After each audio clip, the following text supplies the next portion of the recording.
Welcome to Closing Argument. And today is Friday, March 14th, 2025. It's a blessing to be alive and a blessing to be here. Is there anybody in that studio? Is there anyone in the studio? If you're on and you see me, can you please help to share the video, because that's what I'm going to be doing. It's okay. O'Neill Roberts is in the studio. O'Neill, how are you?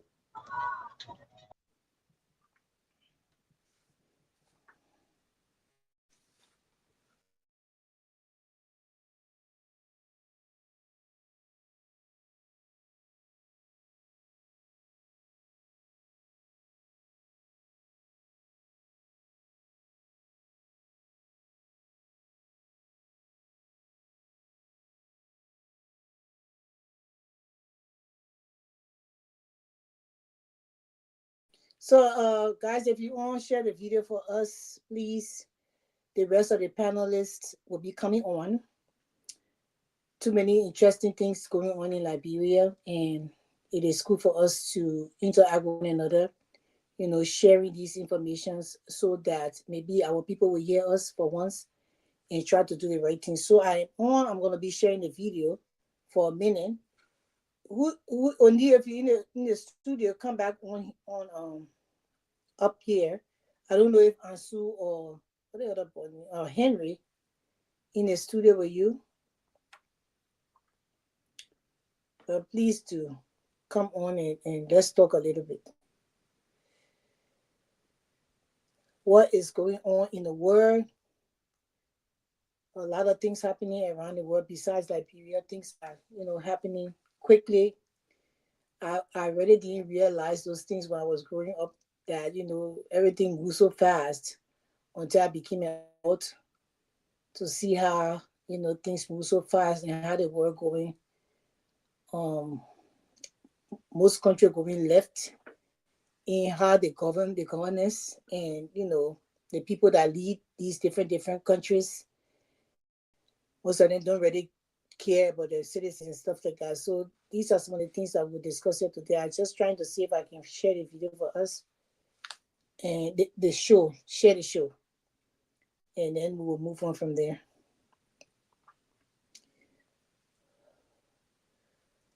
Well, my name is Grace Guar, as you can see that, and I am a panelist here on the Closing Argument, and I'm happy to be here.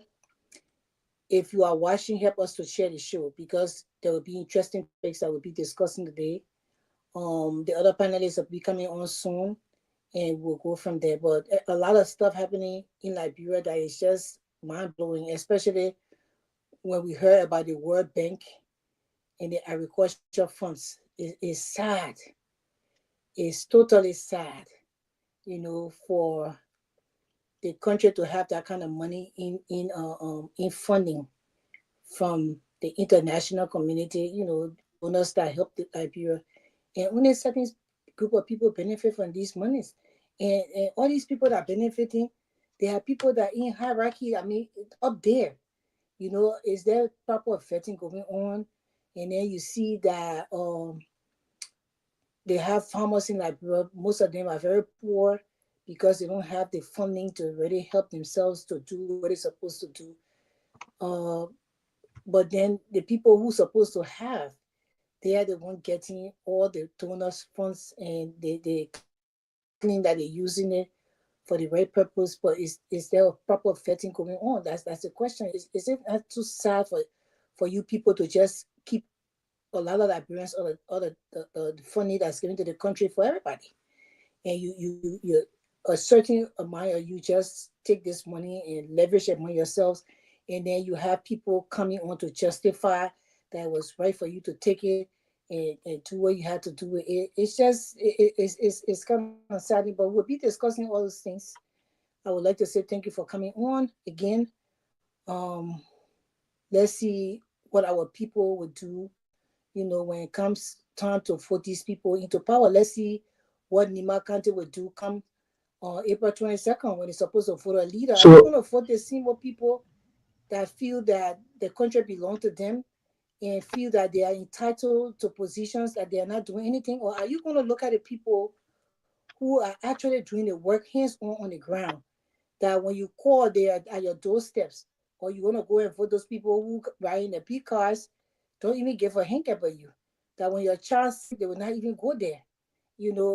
Although they don't have to go there, but are they building the facilities and making the roads accessible, or in the fight in wheresoever the position they're in, for you to have that kind of leverage to be able to drive on a clean road, a clear footpath road, and go quickly to where you're supposed to be, to the hospital, and then and nurses, enough nurses, certified, real trained nurses and doctors in those hospitals for you to get the proper treatment, because these are the things they are supposed to be doing, but they are not doing it. So we have to look at other people and give them the chance. If somebody have been in power or tasted the power for even 3 years, and you have seen nothing that they have done whatsoever really good for that place they lead, or the district or the county, or the city that they lead in, then you know they are not worth to be in that position at all. Because the position of service is for you to lobby for your people, also for you to advocate for them, also for you to use the proper funding given to you to be able to help them in their own lives. So don't put those same people in. If you look around you and they're being in leadership for so long, and you see nothing ever change in where they're in leadership, in leadership, or in that particular place that you live, why give them a chance to continue to keep them there? It's like you take all your clothes. One of my friends were discussing today. It's like you take all your clothes and give it to somebody, keep your set naked. Then the person get there, instead of them say, I took your clothes, the time I will get your clothes back, but I will give you more, other clothes to wear too, because you gave me the opportunity to wear your clothes, to do this. So I will go there, I will get your clothes, but I will give you more clothes so you can have more clothes for yourself. Let me just use that scenario, you know. And our people don't see it that way. They only see that, these people come and they promise us, and at the promising time they give me feedback or rest and maybe a gallon of oil, and then they tell you to vote for them, you vote for them, and then the next, when they win, you go to the offices, just in case you need something, and they will tell you, say they can't see you. At that time, they don't know you. And then you go back in, and then the next time coming again, they will do the same old thing. Do you want to be in that kind of lifestyle for the rest of your life? Do you also want to keep your children in that way for the rest of your life? And that's the nerve-wracking thing. That's the nerve-wracking thing. I will let Maya, just, if you have anything to say, Maya, you have any news that happened like what today, because I have the Ministry yes, of yes. State for Presidential Affairs. I have a letter here from the office. I would like to read a news release, immediate news information to the public. So if you have anything, that transpired today in Liberia, you can say that so we can know. Okay, so I'd like to You know what went on in thank you Liberia and today. Welcome to the for closing argument. Go ahead. you getting me? Oh, I low, right? You can hear me now? Yeah. Yeah, first I was very low, I guess. Yeah. Okay, So you what's the getting me news in now? Liberia today? Yeah, so I'd like to say thank to everyone for watching the show. So for the latest news in Liberia is about the by-election in Lima County, where today I attended the NEC program where they announced approval of $2 million for some process in our county, and people were asking why is it that this by-election the government see 2 million for this by-election, and due to that, there have been so many dialogue from the public on this 2 million, and also today the speaker of the nine parliament of Ghana they had a workshop today We for hearing the feedback, man. the Maybe you need to turn one of your phones off. oh okay. You hear me, huh? Yeah, you good now.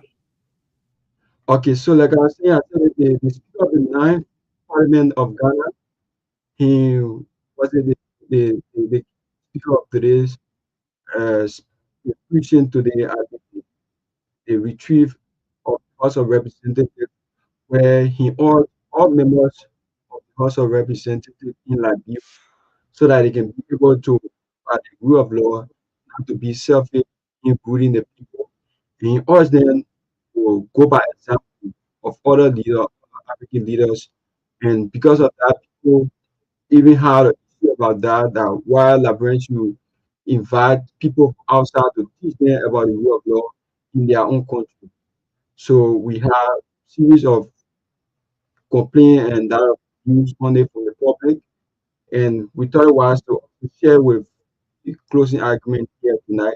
Also, the acting of the national future in aquaculture, the president just appointed him in person of Seba, who is the acting director, of the national future in aquaculture.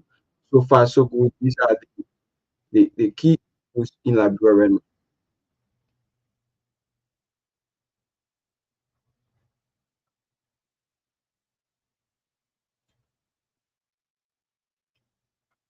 Hello, Thank you, Maya. you I say you there? did very good. You did very good. How old are you, Maya?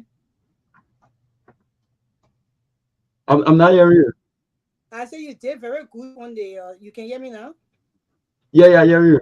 Okay, I say you did very good on laying the different headlines that happened like brother today. I say, how old are you? Your journalism career is kicking off. You're something too low. Oh, I'm low. I don't know. I'm not supposed to be low. 'Cause I got it up high. But you Okay, can let me hear try me. to make a adjustment and see. Yeah, me adjustment. Okay, it's okay now. So you can hear me now.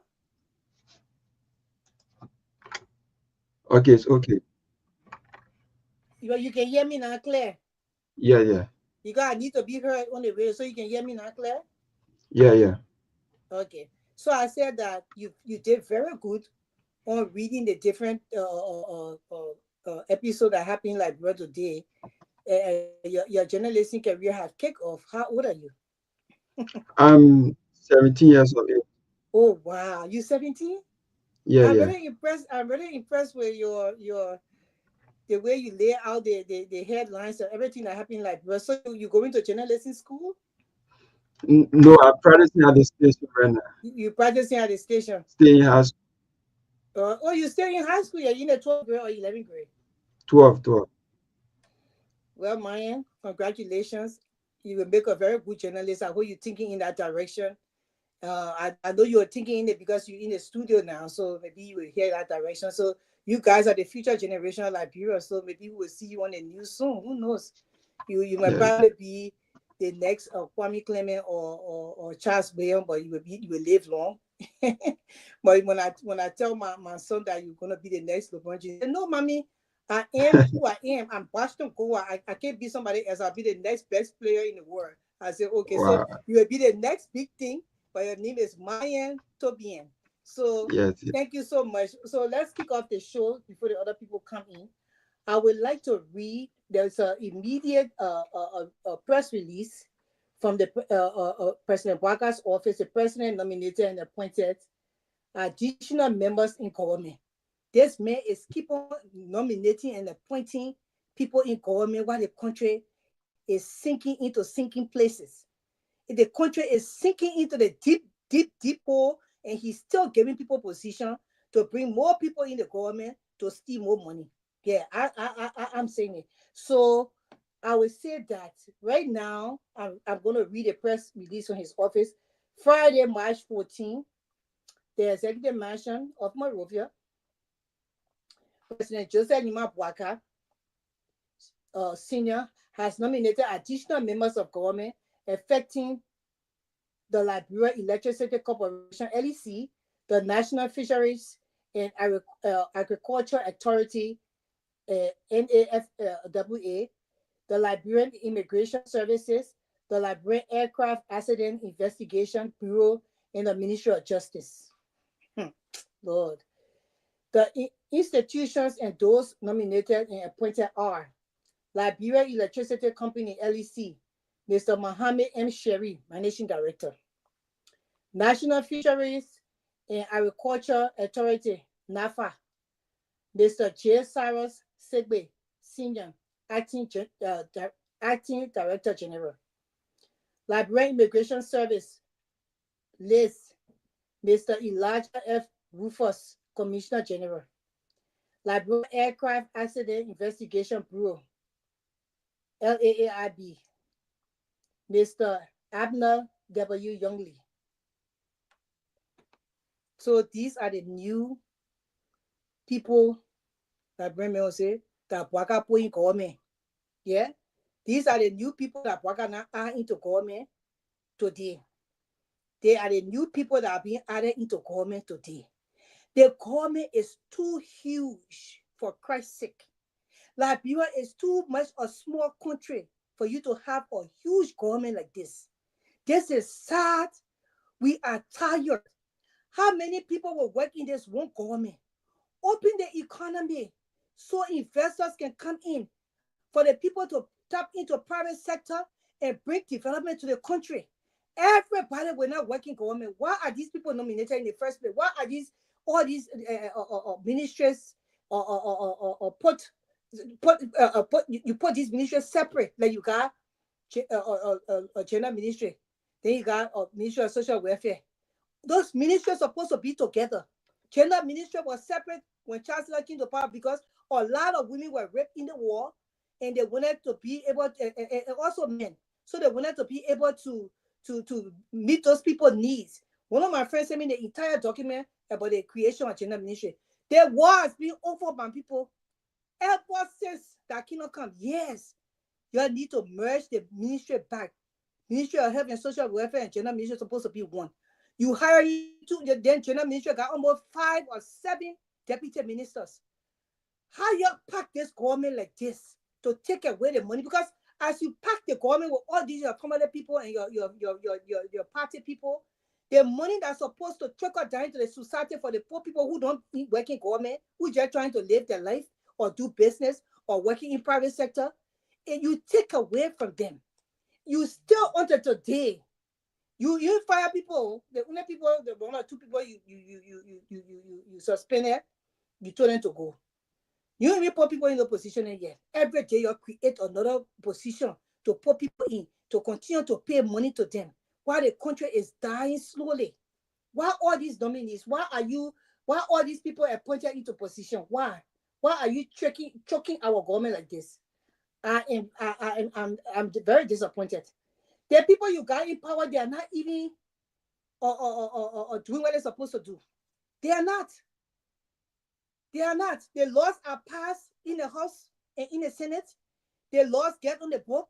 The people don't even go by the laws. The regulations are not there. They don't carry it out. Then you still appointing more people. The entire country will be working in government at this point in time. That's what's going to happen. This is a sad case for Liberia. You people are killing our people slowly by the day. Because a common Liberian cannot afford, or a regular Liberian person, because none of us common, but a regular Liberian person that don't have no ties to this government, don't have no family in it, cannot afford to survive in that country a day. Cannot.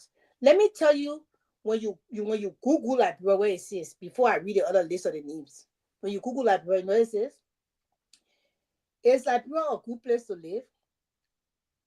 No. Liberia faces significant challenges, including poverty, a history of conflict that can never end, and a limited infrastructure, making it a difficult place to live, especially for those accustomed to a certain standard of living. That's what they posted for your own Google, your country. So if anybody thinking about leaving the country, because a lot of people living in America going to different countries to live, so let me just Google some places to live. Let me Google Liberia. You think they won't come there? So even if they're bringing at least some millions of dollars, they say, you know what, I got enough millions, I don't have to live in America again. When they Google other countries to go there, when they Google Liberia, they will never want to come there. Look at it, what Google says. Is it lying? Nope. It's very true. It is very true. That the president is still packing the government with people by the day. Whole day the man is hiring, since he been in power almost 1 year, and 1 year now, going to 2 years, 2.5. Let me just say that. The man is still hiring people by the day.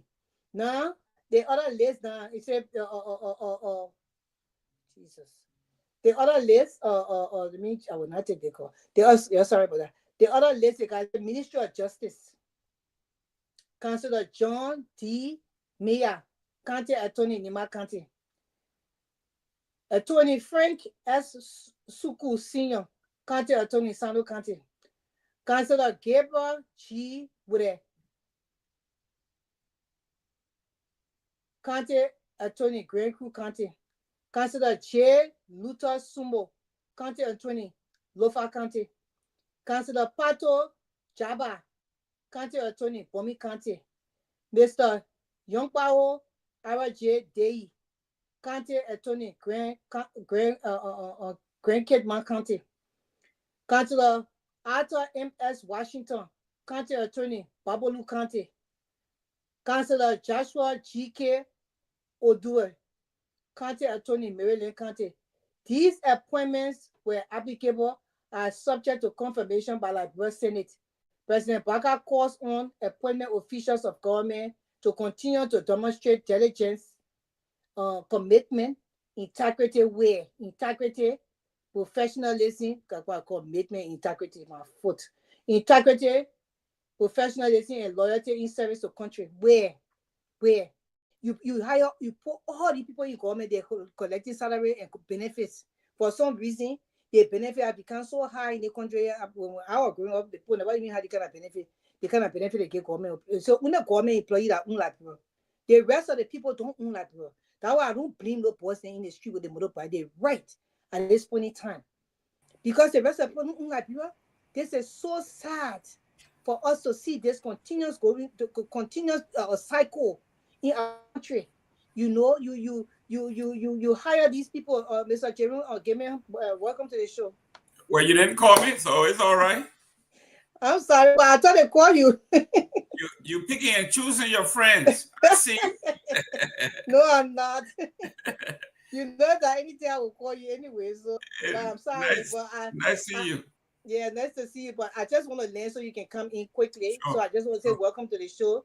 You know, we appreciate you being here all the time, you know, to help us, you know, run this platform. This platform is actually very needed in the Liberian community because in the society, our people, this is just ridiculous what these people do. And if we don't flag these things at this point in time, if we don't continue to speak, our country will be going to the drain of the drainage, the depth of the drainage. That's why our country will be going. We need to deliver the country by force, by fire. These people cannot hijack our country away from us, and we don't say that at all. So, you know, people like you, I applaud you for being able to speak regardless, because at the end of the day, we all speak because we love Liberia, and all we want to see is the development of the country. The government is packed. the man is just, the government is packed. You know, when you're forcing something in bed, it can't fit. You just joking most stuff. The government is packed with people that just sit there and do nothing. People getting the money, they go to work, you know, like people, once they sit down behind desk, they mean that they are arrived. They spotlight something, they don't want now, they get career. Yeah, there's nothing wrong with that, but they go behind those desks and do nothing. Why you and me, when we sit down behind desks, they put will work you until your brain, the way your brain calculating with you when you come out, how they call it, mentally tired. I want people don't do anything, because if they were doing things, we'll not see the country this far behind. And that's the thing that frustrates me with this Waka government to the core. Because they told the people they were not going to do this thing the same way as the other governments were doing anyway, the real. How you come now, you're doing almost worse than what these people ever did. You are still hiring in this day and age while everyone needs help. Why are you still hiring? Why are you still hiring? The people in position not even doing their jobs. You hiring, you even hire whole former a group of former members to ledgers. Finance minister, the board director, his brother, ledgers here, the brother left, ledgers director. What is this? What? Gerald, Mr. Gamer coming, because I could just go on and on. These people, they don't love Liberia. It was all about their greed for power and money to put in their pockets for their and their children. Well, thank you very much for allowing me to participate. The strategy here, when I tell the folks that this is an organized chaos, they think it is comical. They think it's a joke. They depend on you. They want to wear you down. Okay. They throw so much problem at you continuously, hoping that you will get tired talking. They are hoping that you will get tired fussing. And you can tell within our community, some people from this going election 2022, 2023, it was so hard fought. So some people are just exhausted mentally and physically.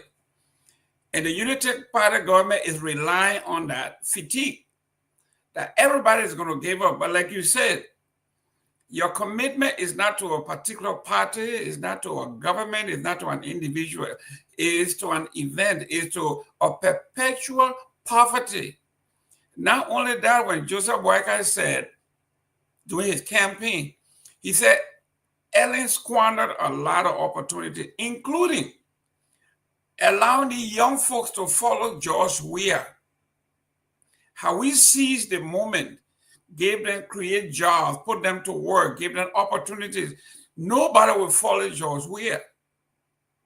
Now, he's at the helm of power. Instead of creating jobs, creating an enabling environment where folks can, the private sector can thrive and hire folks. He has not been able to do that. So what does he do? Create all these committees, commissions, departments, in which he can hire his families and friends, cohorts. That's the only job creation that Joseph Boakai has ever done. Look at this War and Economic Crime Court fiasco. So what's going on with the War and Economic Crime Court? How many folks they hired there? Put in millions. Then they set up another committee to investigate the autonomous agency after the LTA thing came up with the $15,000 and $3,600 gasoline for a generator order. He set up another committee to go and investigate pay, benefits, salaries, compensation for autonomous agency. We don't know what has happened to that. He set up another committee to investigate the immigration saga with the Fadika brothers and another committee. They are still working. So all of these committees, they put in friends, they put in money, and these people are just getting paid. Now tell me, Joseph Boakai, and I'm going to say this over and over, and they are never going to wear me down, I can tell you that. Joseph Boakai's economic team, headed by Garguah, Amara Corner, you can say, even though he's in the legislative body, but he's part of the executive because it was he who was out there during the formation and the transition. He was all over the place. They have an economic team. that cannot fight their way out of a wet paper bag, not a regular paper bag, but a wet one. They can't even fight their way out of that. Here we are. The economy is is not even in the toilet, and there is no economic plan as to how. At this point, is it a something thing? I'm telling you, if we be lucky, we even have something tank. So, at this point, is it a something thing, my dear? Yeah, if that septic tank is connected to the ocean, then it's in the ocean already. It's gone. Nobody can even see it. So here we are. You have an economy that doesn't exist, and Joseph Walker is nonchalant because he said it. He said, "All I want to do is find a way that when I'm no longer here, my children and my family can live. Go to IB Bank. I borrow loan 5 times just for my children." So he doesn't have to go to IB Bank anymore. He owns the bank. Then he take the president of IB Bank and send him over to Central Bank and pay him $57,000 a month. That's been gratuitous for giving me loan for the time I was vice president and in opposition. You build me out, so it's my time to build you out with $8 million to build out other banks. So the intent here is to wear people like you, the advocates, true advocates down. Those who cannot withstand the heat as you are, they will have no choice but to join the circus. As you can see, here goes our brother and friend, our cyber family member, Mr. Costa. You see what he decided to do. And if I'm looking at what I'm looking at in the social media space, if it's true that he was denied the opportunity to open a mining industry or business or corporation in Bapolu, then it's a sad day that a Liberian who wants to do well by his people to be denied and the opportunity given to a foreign company. But my thing is that why is he denied? I thought he was on the news the other day talking good about his president. I mean, when, I have a lot of respect for Henry Costa, to tell you the truth. I did some work in Liberia, which I'm still doing, and I took a 44 container to Liberia to have my to deliver to the Liberian children with backpacks and everything, 1,000 backpacks, everything was in it. I mean, things I took it free of charge. They gave me help to LRA, but at the end of the day, I got it all, and the children were able to get their stuff. I went from county to county, distributing those things to the children. Costa was his only radio station at that time when he had a radio station. He told me to come on, and he was going to interview me for some 5 minutes and gave me a leverage to talk to the children and talk to what we're going to do. And I respect him for that, because every other place I went, I had to pay. Now, I don't know what happened when it comes to I already used to like his advocacy work, but at the same time, Liberia is a place where when you got friends and you got people who in your ear and maybe money changing hands, you tend to change your focus. And that's the reason why I always say that for people like us, our love for Liberia is too much. So we are not loyal to any party. We are not loyal to anybody. I like people who loyal. My loyalty is to the country, and that's the best loyalty I can have. So if you have the vision and agenda for Liberia, and you come into Liberia to do what you're supposed to do to better our lives and the children in Liberia lives, my meeting at the kids, because I know as a child what I went through growing up. So that's where I have to be behind you for that. Now, if you change direction, I'm not going to change direction with you, because my focus is actually to get a better Liberia, for the future and for now. So sometimes I get confused. I don't know how I say that now.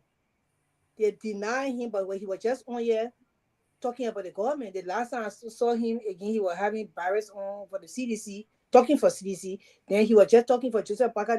So they got his government is in power. So we it's safe to say that we can say that's his government in power. He advocated for the man for 3 years or 4 years before this thing ever happened. Later on, they parted ways. He went to CDC side. Now he came back and he said he was with the Pape, and he talked to him. He interacted with the man, and the man told him certain things that he's not happy. So how now he's part of UP? How you denying him access to just do a business that he wants to do. Mr. Gamer, Well, I confused. well, no, you shouldn't be confused. Let's go back. For me, I like the historical piece. Let's go back to the man called Joseph Boakai, okay? Let's go back to his political trend. Let's look at what he did to Ellie, okay? His former boss, somebody who, when she was running for office, they said she was all over the town looking for him. He was playing checkers somewhere when she got him and said, Joe, let's go be my running mate. He himself couldn't believe it. And she brought him along. When things didn't work out, when she left, when she didn't endorse him, what did he do? He rallied his supporters. They expelled the woman from the party. Then he became friends with Yuri. And Yuri spent millions. Keep his entire family, and everybody afloat. What did he do to Yuri? Threw him under the bus as well. Then the CPP came along. Alexander Cummings began to put a lot of resources in the CPP. The most successful administration in the CPP was under Alexander Cummings. Alexander Cummings got the party to where it is, got Joseph Boakai where he is, with all the protests and everything else, with entire rally and June 7, all that stuff. Alexander Cummings, because of their connectivity, he financed those things. What did he do to Alexander Cummings? The man sat in the Liberian Supreme Court on an oath and said he never met or don't know Alexander Cummings. Joseph Boakai said he didn't know who Alexander Cummings was. Threw him under the bus. Then the people watch all that yourself. What that is mean to power. Oh yeah. Then you look at my sister from Grand Bassa County, Nyobli Kanga. Nyobli Kanga paraded with this man everywhere in the country. She was hoping to be vice president. He promised her. They printed jerseys. He was number 9. No, she was number 5. He was number 9. And they were parading all over the country. When time came, he threw her under the bus. When Costa picked up the mentor here, like he said, he was on the Blue app raising money for the old man. What did the old man do? Threw him under the bus. George Weah, that basically saved his life. What did he do to George Weah? You know what he did. Prince Johnson, that brought him to prison, that gave him this job. He forsook the guy. The guy died. Some folks say he was happy that finally he got a Kenya off his back. So this man has no history of being loyal to anybody, but everybody being loyal to him. So I'm not surprised that they chose a Chinese company over a Liberian citizen that would have hired Liberia, and for the first time we will have maybe a 100% company owned by Liberian, and they threw him under the bus if this is true. So I'm not surprised. It's all about Joseph Boakai and his kinsmen. That's it. I tell you what, Martin Collins that printed the last time the amount of Lofian in government, top out of 30 top position in government, 17 of the 30 were all Lofians.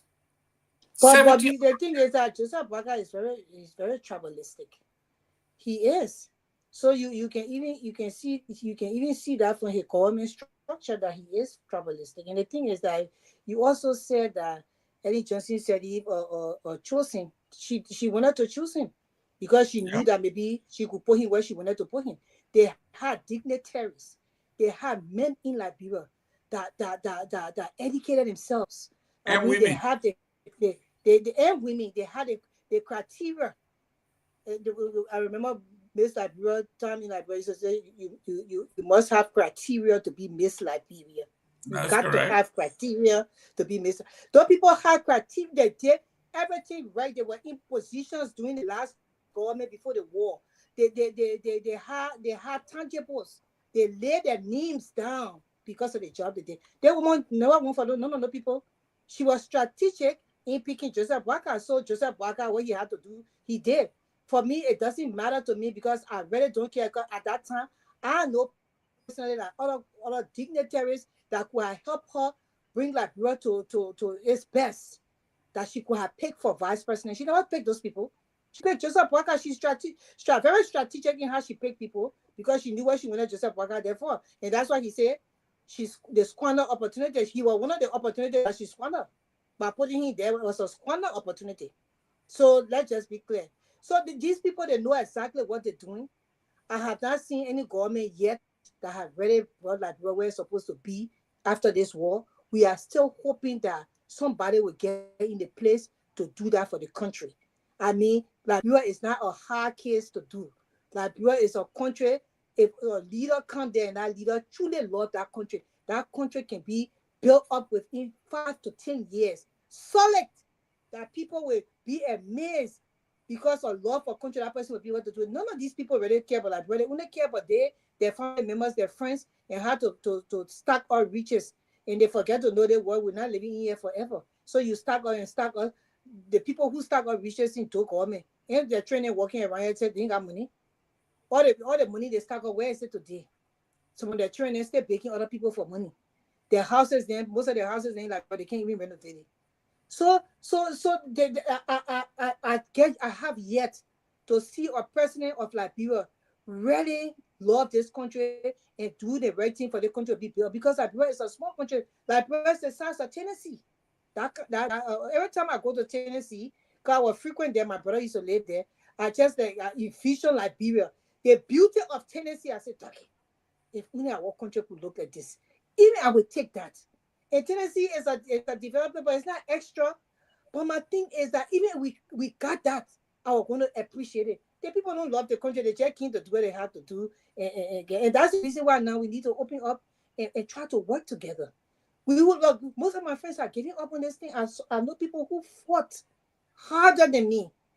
Fought so hard in the back. You will not see them come out here because they're not verbal. They're not people who want to just talk like that. But they did so much. And some of them had given up. The things that some of us have done in Liberia, some of our friends have done, even you, Mr. Gaming, that what these so-called representatives, they be breaking, oh, this is where I did for the country. They think ordinary Liberian people doing that they want to say that they the track record. Yeah, But in the in power and they getting the money. Can you imagine? Go ahead.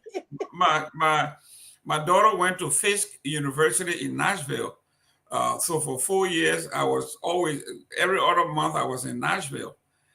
And you know, when you say Tennessee, I was thinking, you know, at least you have picked one city in Tennessee, but when you talk about whole Tennessee, I mean, that is a beautiful state. It's a beautiful state. Yeah. It's a beautiful state when you talk about Nashville and then Memphis, and then Knoxville, all of that. I mean, if you just pick one of those little cities, even Nashville, I mean, it's a huge, well-developed city.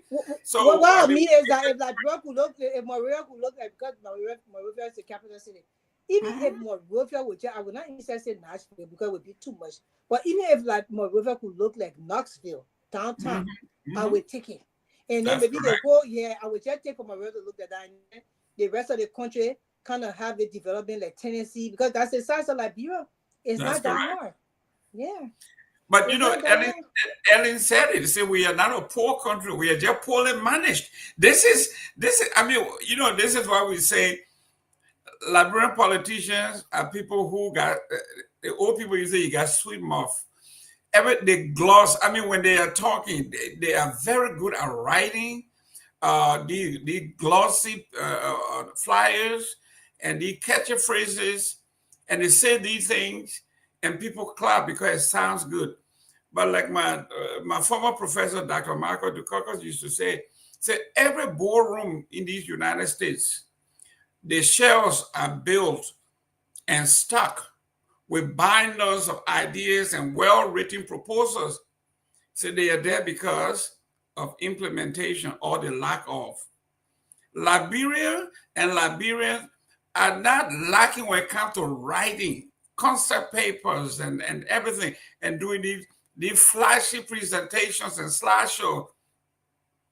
When it comes to implementation, where the rubber really meets the road, it's not there. A gentleman with a degree in engineering, you go to Liberia, he's wearing suit and tie and sitting behind some desk. You are a civil engineer. You are an electrical engineer. You should be Why you do behind desk? When you go out here and see these guys on the road with a high hat and a roll of papers in their hand, these people got some of them got doctorate degree, they got master's degree, they got years of experience. That is their job. Their job. That's why you are a civil engineer. You are building stuff. But the Liberian man has a degree in agriculture, and he never left Monrovia. He just sitting in one office. And how big is Monrovia? They're just going in circles. I mean, just like complete bunch of fools just going in circles. Some of these folks would never look. This is what when I've said this thing is organized. People think that, and I want to blame the jurists. I want to blame the jurists of the world and the communists of the world. These are the folks who actually, because most of these folks that come from the rural area, I'm talking about the boondocks, the interior. You and Anna, do you know what it takes to win an election? That a man who have never worked in his life, never basically lived in Monrovia, to win a senatorial seat or to win a representative seat against someone like you or someone who is ready. Somebody is sponsoring these people. This is political ventriloquism, where the ventriloquist is there, the mob is only moving, but somebody else is doing the talking. I gotta Google that. I gotta find out where Mr. Gimme. That's correct. A ventriloquist. That's what I was doing. they do it like this while you over there. They're stealing everything here. That's what Joseph Waka is doing in the house. Okay, the chaos in the house. Everybody they're doing like this, and you're following this, but you don't know what's going on back here. So when I told you folks that this is orchestrated, this is well planned. While we are busy talking about what's going on in the house, Joseph Waka has signed a fictitious budget where the line items are so huge that they're all benefiting. And we're talking about Cone and Kofa here. That's all we're talking about, what's going on. But what's going on at the Treasury? What's going on with Garguah and his uncle? What's going on at the Central Bank? Idaro Dillon didn't interview that young man to show us that he was making $57,000. We wouldn't have even known. And not just him, but his entire board. He made 57, the next person made 54 and down a month. And the secretary makes about $150. Look at the disparity here we're talking about. That is injustice. That's wickedness. Mr. Gimme, when you finish, so I can recap the news, and then we please go ahead. We'll continue talking. Yeah. Okay. So let's see what's going on, guys. If you're watching the comment section, you're watching on Facebook, you're watching on YouTube, we want to say thank you for watching. Our beloved people in Liberia, you the reason here. We also want to say thank you for watching. To Omar Gamen, way in Lokinta, on Poma Bridge, no, not Poma Bridge, but almost to Kawa Junction area. We say thank you for watching. We like your Kehleboe. Remember, we used to go back Kehleboe from you. We say thank you for watching. I know you got old now, but one day Liberia will change. I hope you live to see the change that Liberia will have, because that day is coming. We are not going to give up. That's the reason Mr. Gimme is here. That's the reason Closing Argument Platform is here. Tomalin, George, Peabody, these people come on a regular basis just because of you. That is why we on the radio in Liberia. We thank God for True FM. We want to say thank you to the children in the studio that take up their time to come every day for us to be able to relay these things, because Liberia will be a place one day.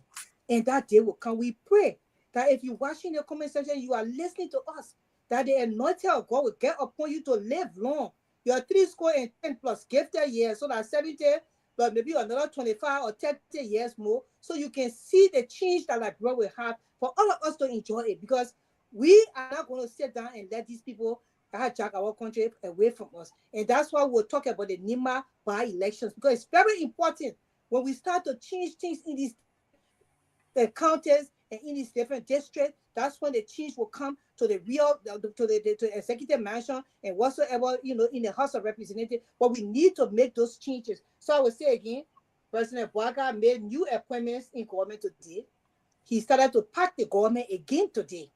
The people that are working, but he said no, he bringing more people because they got to take pay. The people should take pay. So the laymen in the country continue to suffer. But the pimping boys there on the street, they say the children must lead the street. Okay, we agree, because there are laws and rules and laws and regulations in the country. But where are these children going? Have you have a plan to see what they will be doing for you to take away their daily bread like that? And so it's a two-way street, you know. In the meantime, we want the country to be civilized. We want it to look good. We want everything to happen well. The government is not proceeding well, so we're not encouraging them to take away what the children have, because if they were proceeding well, it's okay, there is hope there for those boys that own the federal roads, the federal roads, but there is no hope, so the children mad because nothing going straight. But you're telling us to lead a plan, but we see you do anything. All we hear is every day stealing. When we come to talk, UP propagandas, then they try to, they know how to curve, you know. They will just bring something up, then you start talking about it, then we forget about all the other things that happen. All these reports that all here in the public with documentations to prove that these people are stealing. Investigations going on. When the investigation will be also, we can see one person go to jail for corruption. So that I give you the headlines. Affecting less LEC, the appointment now. The government gave appointments today for people for list, LIS, LEC, and NAFA. They are subject to confirmation from the Senate. Where you ever saw Bwaga appoint people, they go to the Senate for confirmation, they confirm that? Where did you ever see somebody go to that place and never be confirmed? All the way they will be saying someone, then he want to answer the question they asking them. They have a paper they carry in front of them to read, they can't even read it. Still, they will confirm that because that thing already been talking in the background. So people already not pay money for their position, so they can't take it away from them. They already feeling knocking head that person passing. They even have excuse here. Some of these so-called senators they were on this platform on social media excusing things for people who could not even answer questions to their credentials. They couldn't answer questions to their experiences. They started making excuses for the people because it's a cohoot. They are in it together. They are all in it together. So they try to why is the people making confirmation? They're going to go confront them. Stop wasting our time and our taxpayer money. Because you know those people, all of them going to be confirmed. Just to say I appointed people, I'll let you military government do total stuff. They person in their position, that person. We tired without waste of time going confirmed because they will be confirmed. There was nobody went to that place and was not confirmed. Even if somebody went there, maybe one out of 1,000 persons. It's not. It's rare. Those things don't happen in the real world. So we just seen that to you. So he hired people today. You know, they cut your money small. Because as he hired the people, so money cut from the regular people in the country. As he hired more people, the money cut. He got like 7 people in China ministry. I got one friend who one can take over China ministry and bring things to that bro. But he got 7 people that the minister proper and about 6 deputy minister. They all just sitting down there, dressing up, taking picture on Facebook, going to work, sitting down behind there, taking picture. They say they're working. Can you imagine when you go check? They even got 15 high school diploma. Some of them never even sat in office before. How you put them in that kind of position? Then you say you got serious government. But that's what's going on. Then the House of Representatives concluded the first day of the 3 days retreat with all members of the Rule of Law Caucus. The House of Representatives, that place where they that. They are fighting among themselves that they carrying. That don't part, that House of Representatives, that don't part in itself. I will separate the people who for the law. I will say they're not part of the don't part. That trash can. They're going for retreat to go spend your money again. They're going to eat, put some money in their pocket, send some to their family there, make sure they buy their girlfriend in cars and houses. And they say they're going on retreat. They will come back. Nothing will be done. How you can go on retreat and you are in illegitimate house? The house that divided among itself cannot stand. So right now the horse is not standing. How you go on retreat when you never even settle your problem yet? You can't, some of your co-workers there can't even get paid for 3 months or 4 months going because you say you suspend them. What laws in the book give you the right to suspend those people? When you get the constitution or the laws, you play with it, you misunderstand it, just engage everybody with the laws, start to do all kinds of things with the laws and say, oh, yeah, the other one said this, and you start to make it to suit what you want to believe. Nobody's stupid here. We can read. You want to misunderstand the law and let it like misunderstand. You have no right as one-sided House of Representatives to suspend anybody from their duties. You have no right. The Liberia voted those people into power. If you suspend them, it means that you are suspending a whole district. Especially if they did not do what you say they're doing for you to suspend it just because they say they will not sit, because you need to sit down and decide to do voting in the house. They how they call him, the sitting speaker need to make up his mind to either resign his post, or your follow due process and voting on the power. You said no, but then you're going for retreat and going use the people that bring people money. And your team, they were not watching you. That the reason why Donald Trump is withdrawing all these benefits from the countries in Africa. Like, bro, one of the reasons why most of the countries in fell under the whole chaos. That's why he mentioned like bro need him off. Like, bro, one of the countries that the main reason why all the African countries are suffering today because the corruption in like bro, when Donald Trump said, he said, oh no, all of them will pay for it. Like, period. They don't want the African nation on the map. The African president should get online and give it to them. And that's the reason why the Ghanaian speaker called the member of the majority black, he don't respect them. The man say he don't respect them. They are not following the rule of law. No, the West African region, none of the people are accepting them, but they say they go on retreat. To go do what on retreat? When Rachel couldn't have the time, he didn't even know what he's talking. So where are you going to do on retreat now? And you're separate, the house is separated. How will your function to do the Liberian people work, my people? How will your function? And the executives sit there and just like nothing going on. They don't even care because they are part of it. It's a gangster paradise. They work together. Yeah, they work together. So, Mr. Gamer, that's where Liberia is. That's where Liberia is. And we cannot sit here and say we cannot not speak. The English will say, we cannot not speak.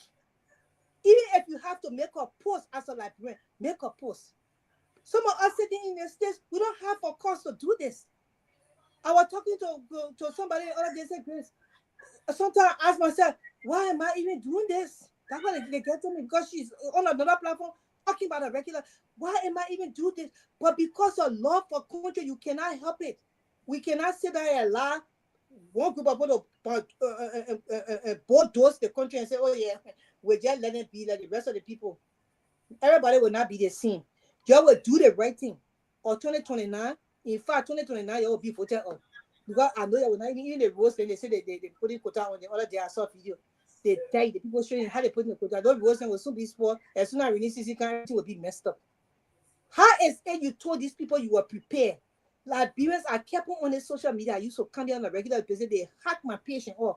I said, look, we need a president what will get on the ground. As soon as they say you president, they will start running with the mantle, trying to do things for the country. You go pick a man who is 80 years old, and you think you will not have people who don't care about the country dictating to him, and he has said really don't give a hang about the country.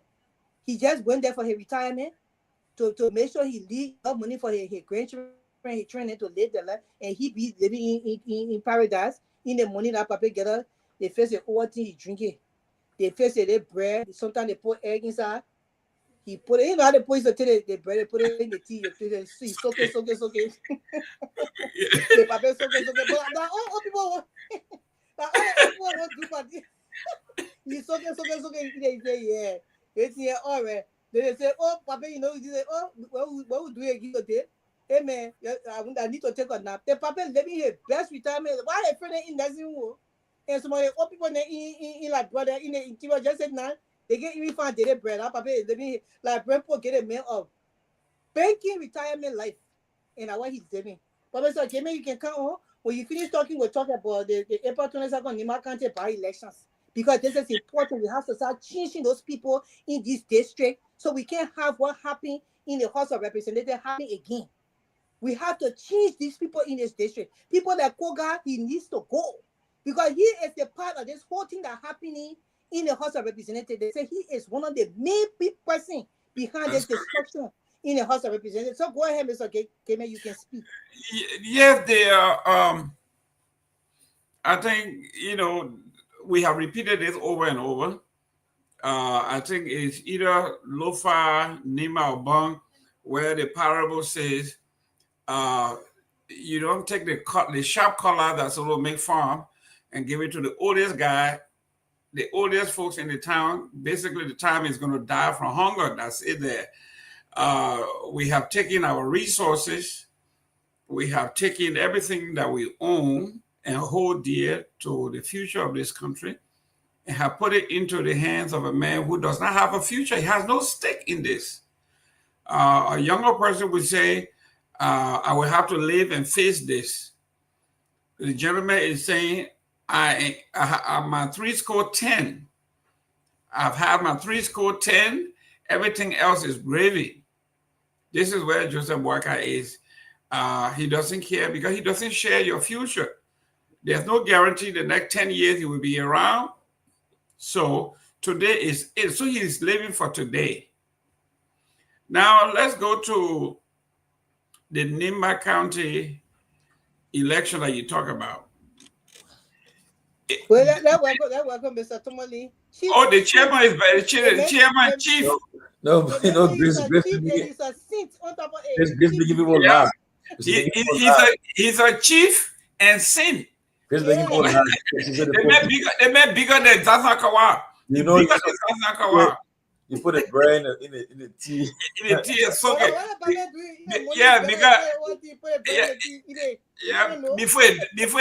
Before a denture fall out, so you don't have to bite it too hard. Welcome to the show. Before we talk about the by-election, you want to get your opening quickly, and then we can go into the I've been following the show. Today's a busy day for me, and in fact, this weekend is my birthday is Sunday, so and today, today's also a sober day for me. My oldest brother was killed on today's birthday, and I remember I visited him that Sunday. We visited him. He was at the TB Annex, 1990. So I visited him. We were living in Duporo, and then the next day, in July 2nd, the play was taken over, and then we still don't know who really killed because what they said, all the patients at the hospital, they said they were pretending to be patients, but they were not patients. So we're still trying to find out. Some people say that the AFL, some people say that the Chancellor forces, but they overran that hospital. They say, look, you don't spare nobody. All the people that they're pretending, they're not sick. They pretend they're patients. So but they are enemies, So you gotta go after them because they will be the one to be shooting you soon.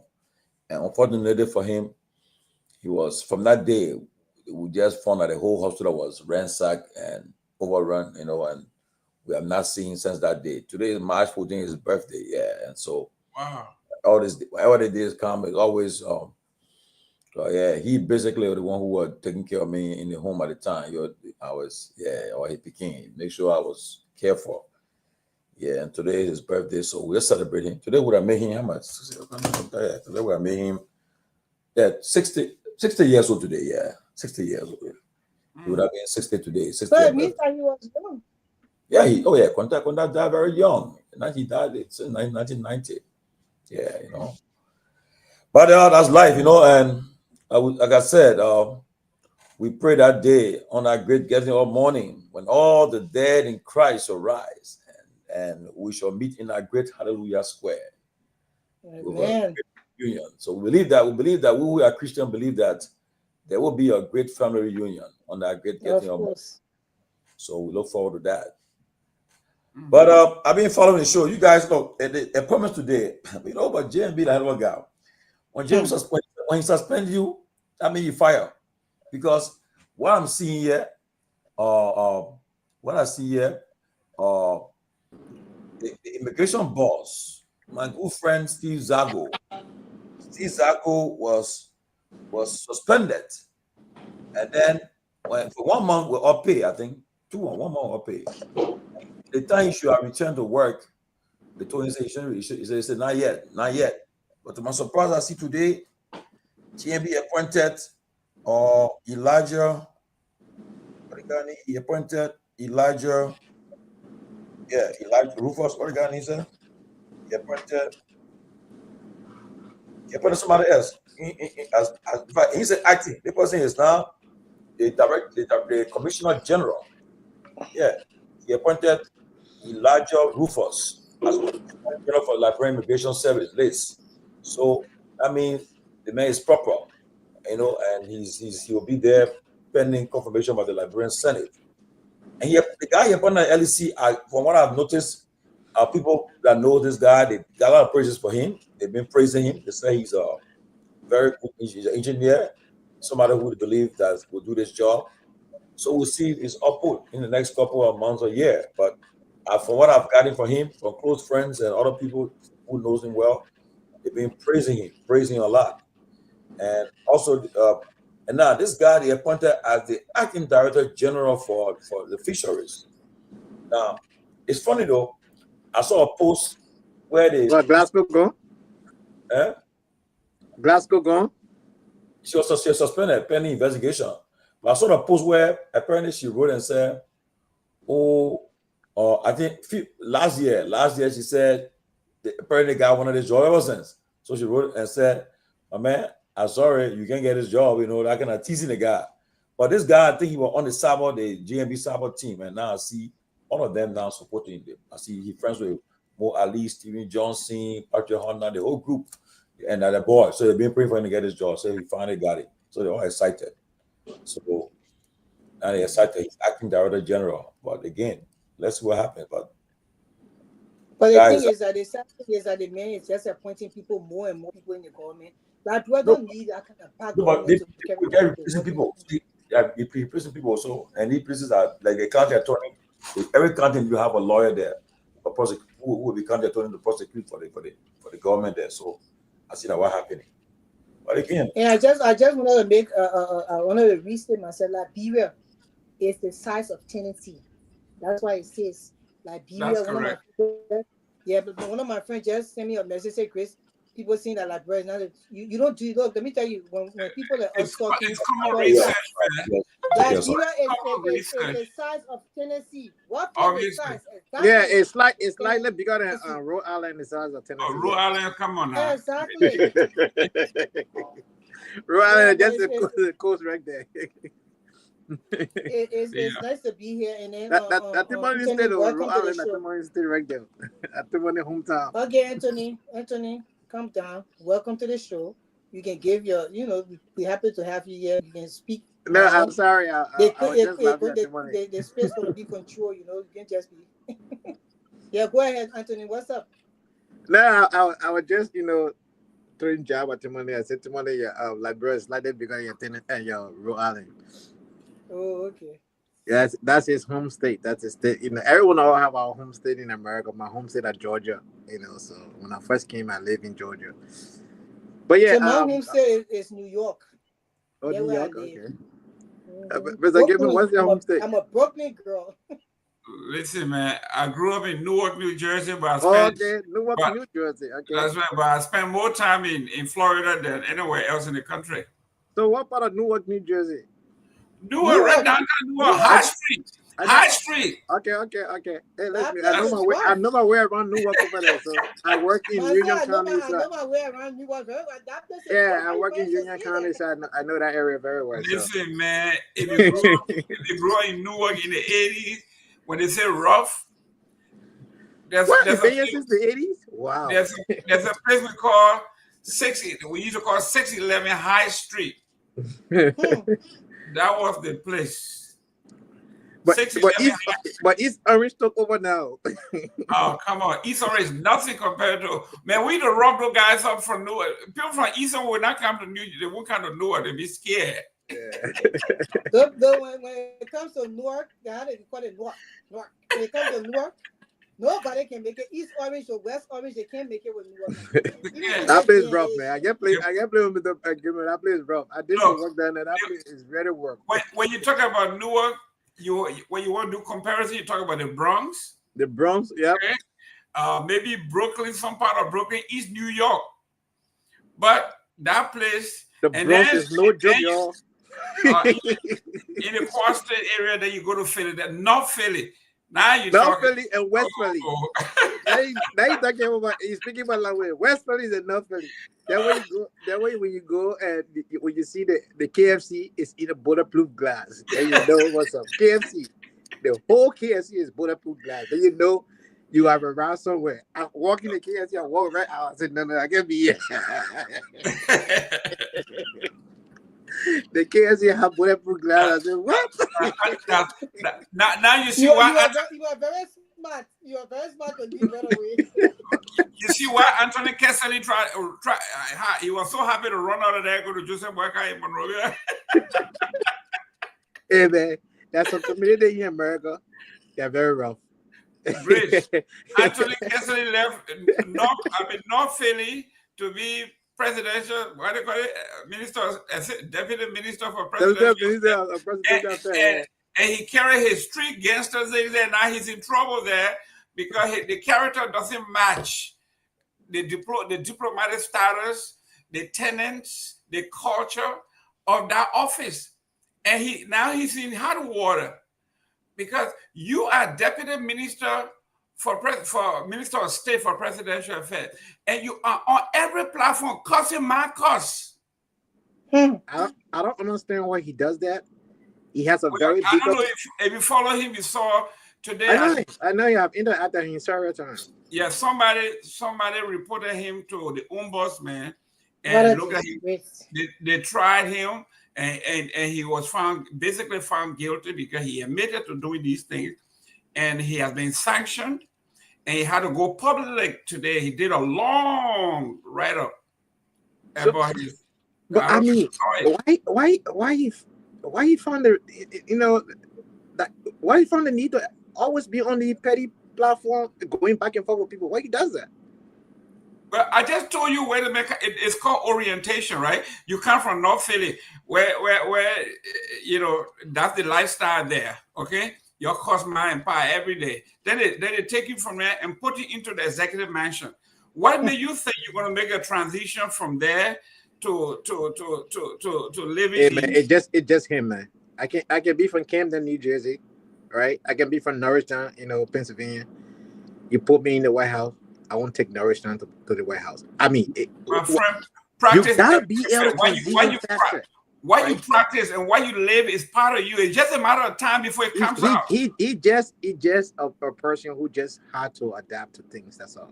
So I will share something to the both of you guys before Anthony comes in. Look, let me tell you. One pastor told me, an American pastor, he said that nobody brings up what is not in you, except what is in you. They can trick off for it to come out. So that behavior of his is already within him. It's embedded in him. It's just he even if he's put in the kingdom with Queen Elizabeth, he will come out that way because he's that kind of person. And that's why people like those, when you're vetting people to put in certain positions, you don't put them to represent the country because they will not be able to do that. Because your credentials don't only have to do with education, it has to do with a lot of other things. Your lifestyle, your personal life. And that's the reason why we told that people like Koga shouldn't lead Liberia because Nima Kante, because he can't even settle his own home. He was just told to pay his wife $1,000 for. People get divorced all the time. We understand that. But give the woman what is rightfully hers. They say $1,000 too much money for you. He said he was gonna get a woman $200. So he right there you know that he's not his personal life is not even settled. How can he settle a whole county that everybody got their own personal lives and also has to do with the content to help these people to manage their own day-to-day affairs. So that's the reason why you have to be very strategic in putting people in positions in any works of in any organization, in any government entity, even in your shop you open to run your business. So that these are the things we talk about. But the people, they don't look at all those things. It even happened to America. You see where the people vote into power. You see what's going on. that office, you see the presidents that came out of that offices, the office, I mean, those presidents that came out of the office in America, yeah, except for Tanjo. You see how these people carry themselves, their family life, their personal life is very different from what we have now. But this is where we find ourselves. So, I don't know why they carry the man to the ambush, because they know that he's that kind of person. So I don't care whether they carry him, he will still come back same behavior. That's just it. But Anthony says something about what going on in the country. We're talking about it. We're trying to introduce now the by-elections that are going to be happening in Nima County. And I see people, everybody got the candidates that they put forth to get that position. But for love of country's sake, we have to look at the right person to be able to lead those people. It's very important that we look at that, because we cannot continue to always just side with people because we know them, because we like them. We have to now put like the person and say, we side with you this time because we know that you will do better for the country in this capacity that you're trying to be voted into. And that's what we should look at. I wrote an article that Liberians have been going back and forth, and they are becoming enemies because they support people and they support a certain party, and all of that. We need to graduate from our state and try to support the right thing for the betterment of the country in this time that we live in. Because at the end of the day, Liberia is all we have. It's the only country that you cannot be deported. Even in this great country, you're American citizen, you messed up, and the people carry you to court and they say that messed up is they can take away the citizenship from you. But as a Liberian, they will not be able to take the citizenship away from you, because they're where you were born, they're where your neighbor stream was buried, they're where you came from, your roots are from there. So we have to take this country, seriously, and do the right thing. So we're going to dive into the by-elections now that we're happening in my country. What we see, what we want for the people to be looking at before they go and cast their vote. Because I remember one time we came on this platform here, many months, a few months after the elections, and somebody called into the platform and said that everybody was complaining, oh, they may say, but what do you want to do now? Well, listening to this scene radio, they want to also go for the men. We fought for the men, and you see our lives, and it's not going to be that kind of way. We will not guide it for anything we're going through, because you're too. So the people already be listening. We're not talking about, our people in the diaspora. Yeah, they're listening. They got effects on what happened in the country because they can call their family members. But what about the people in Liberia that we talk to? So we have to now start to look at what is wrong for the rest of the country, instead of looking at parties and people that we support, even though we know they will go there and not do the right thing. So Anthony, you can come in and let's start that. Yeah, last night, on the midnight edition of this closing argument, Mr. Gaiman and Ben, Timothy, and I think Lois Cat, we all, including Robert last night, we were discussing the same matter. I want to make it clear here and on this radio, because last night we weren't on the radio, we're just on the platform, but we were not connected to the radio station. Right now we are on the radio, and I want to say, I want to officially and publicly again endorse Madam Kehleboe Gongloe. I think she's the best choice for this particular by-election. She comes with executive experience. She comes with integrity. She comes with something to offer Nima County and Liberia at large. She's competent, she's qualified, and she's a down-to-earth person. That's the person I see in this race to fill that seat. Plus, she's a female. Nima County currently have 11 elected electoral seats, right? And next to Moserado, I think it's the second largest county with more electoral seats, if I'm not mistaken, right? Moserado County have 17 representatives and 2 senators, that's 19. So Nima County is right behind them like that.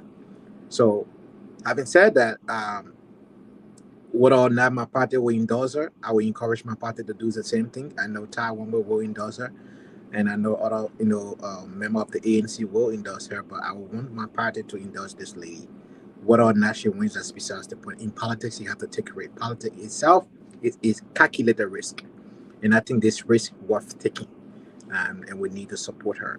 That's why I stand with the issue. There are very good candidates in the race, competitive candidates in the race. The young man Mark is a grassrooter, supported by the CMC. There is Garrison, what name?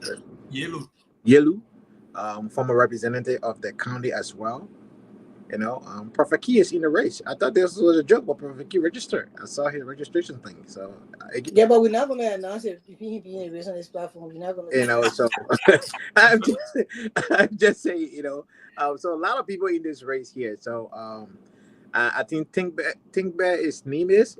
There's another guy too. Yeah, from the Nima belt. So yeah, so other people are in this race. So there where I stand on the Nima issue. I don't know much about, you know, the detail. I was born in Nima County, that's for a fact. And so I have a say in this race, right? But I left the place at a very young age. So that's what I have to say on this particular matter. Okay, Mr. Gamer. Yes, I mean, I love Edith. I have interacted with her. You know, we are all cyber family. You know, we have never met face to face, but she and I have been on several shows on Focus on Liberia. She has Colin, she has Pierre, her brother has been on the show with me and all of that. And I follow her when she was superintendent, when she was appointed. But as rich as Nima County is, okay, we need more women from Nima County to get into the fray. Not particularly this one, but we need more women representation, like Mr. Gay just said. If it's true that they had 11 elected positions, and none so far that I know of is male. None. When you look at what this man, I consider him to be vile. I'm talking about this Koga guy. I mean, his denigrating of women. This is a man, I don't know whether he has a mother at home or her sisters or her daughters. To be this naive in 2025 tells me that there's something intrinsically wrong with Nima County. They are suppressing the women, as evidenced by Edith being the only voice of the women of the Nima. I may be wrong, but I have not heard several women or women campaign after campaign, whether it is mayoral, well, I'm sure I won't say election, but representatives, senator, presidential, none have ventured. So we have to ask ourselves, what is it about Nima that women are not coming out? Koga said it, when we men get together, do they have space? And they had about 700, maybe several hundred folks there, including women. And they all almost in unison said, no, women don't belong. The women were in that group that was yelling, women don't belong. So something psychologically have been embedded into these women to say you don't belong when we are out here. When a man stands, a woman should never stand alone to challenge him. It looked like it had been beaten into the society to the point where women have internalized it, with the exception of Edith. So yes, if you didn't like Edith, the fact that she's a balance, she's qualified, she's polished, she has this suave about her. She's somebody that can represent you and myself, can represent Liberia without representing Nima in particular. Okay? It's not about banging your chest and say, I'm from this district, I'm from this tribe. This woman can articulate the issues of Liberia across the world, not just in Monrovia or in Ganta or in Saclay, but she can represent Liberia at the UN, at the European Union. Anywhere you put her, she is that good. So I think Myean, today we are all Myeans. We should rally around this woman because she is the real deal, and we should go with her. Unity Party saying CDC, CMC. God knows I love the CMC, but I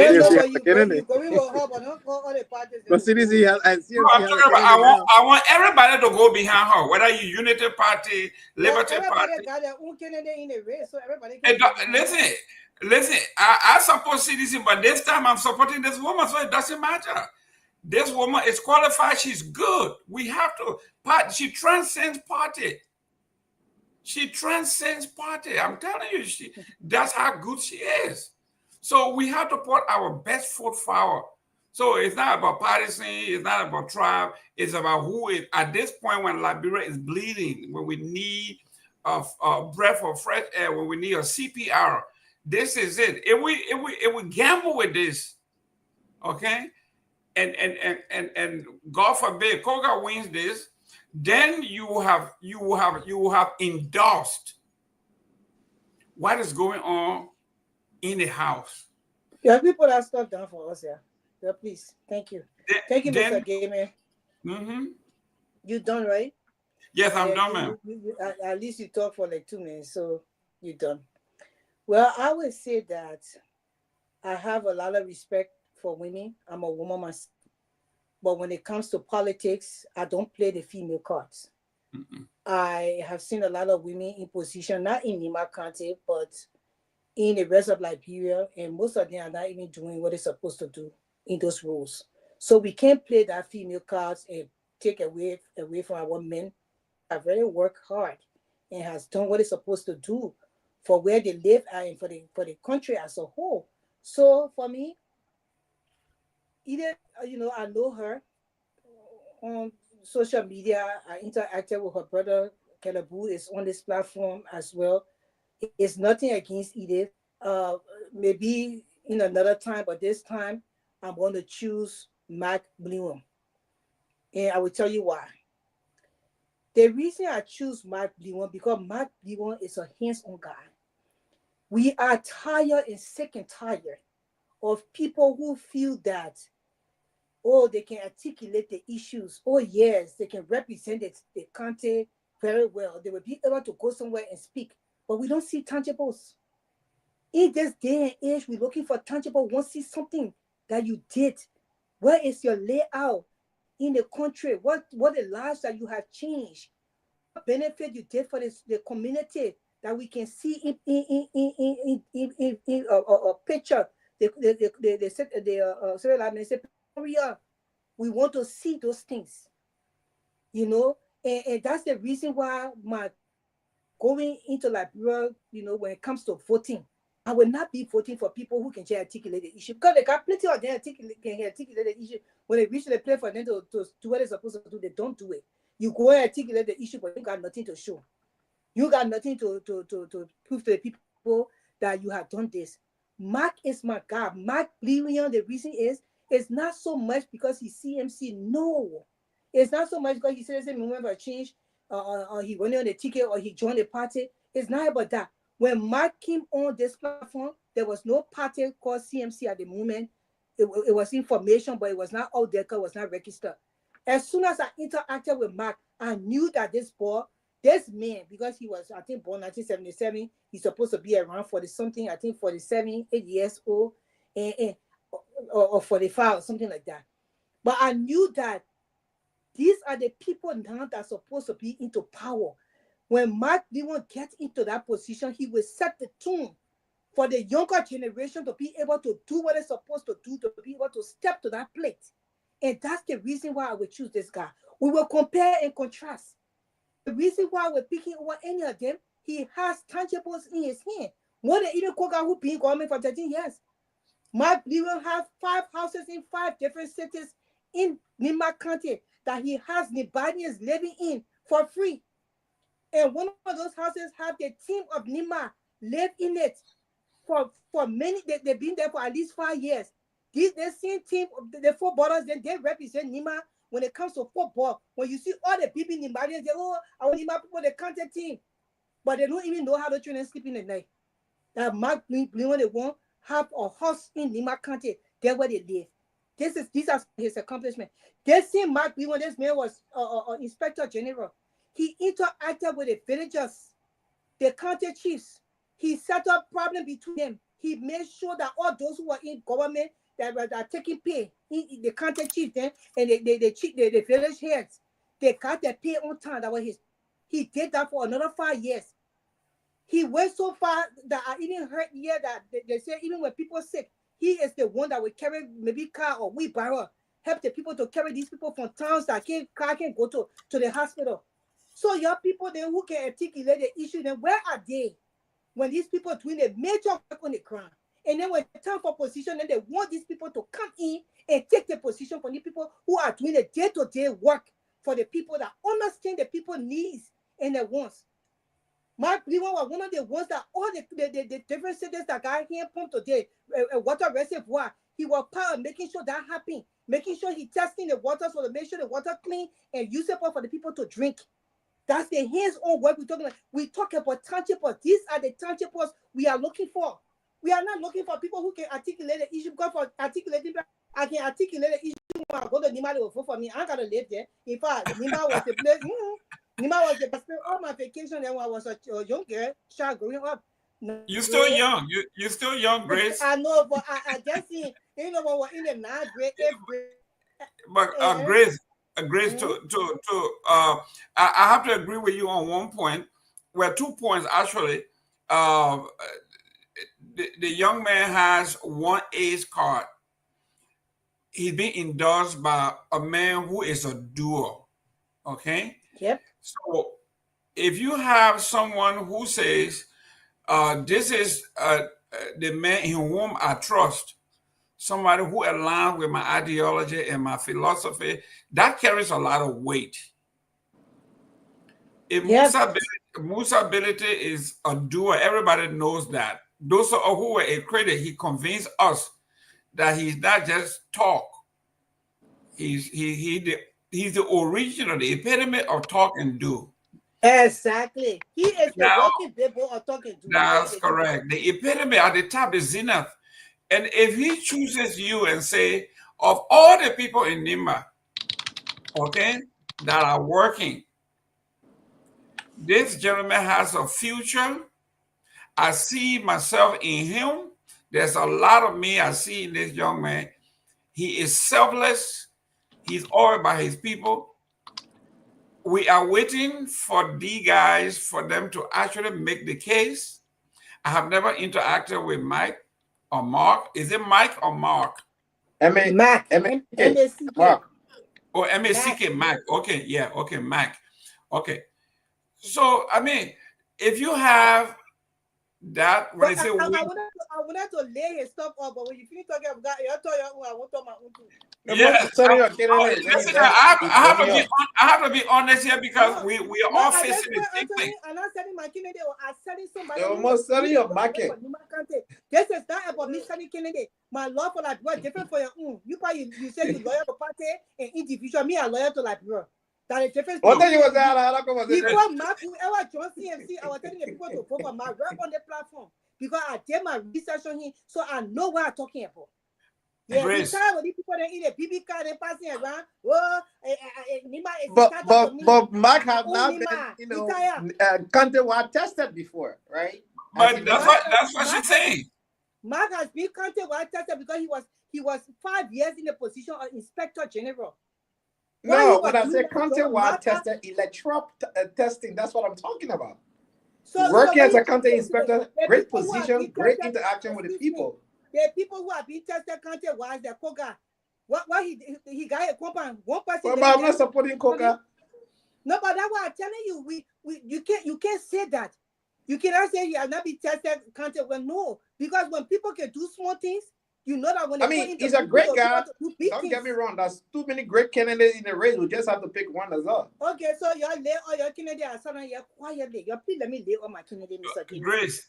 I know. I would say that's why you lay nothing. I can't stop, but I like what the chairman said. He says, "You have seen everybody.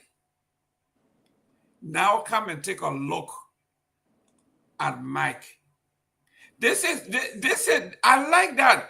He's not saying your man is ugly, he fat, he black, he white. He says, yes, you have everybody. I want you to take a close look at this guy. I like that approach. Go ahead. Let me take a close look at Mike. Go ahead, Grace. Take a close look at Mike, my brother. Go on. pages on Facebook, hear what the people talking about Mark. Even the people in Nima County. Mark Blewan is a household name in Nima County, not just household name or the decision belong to me. We don't want being the thing. We know how to articulate. No. Mark is a household name because the day-to-day issue of the people, Mark knows it. He has interacted with the people on a regular basis. This may even have a financial aid fund that send children to school.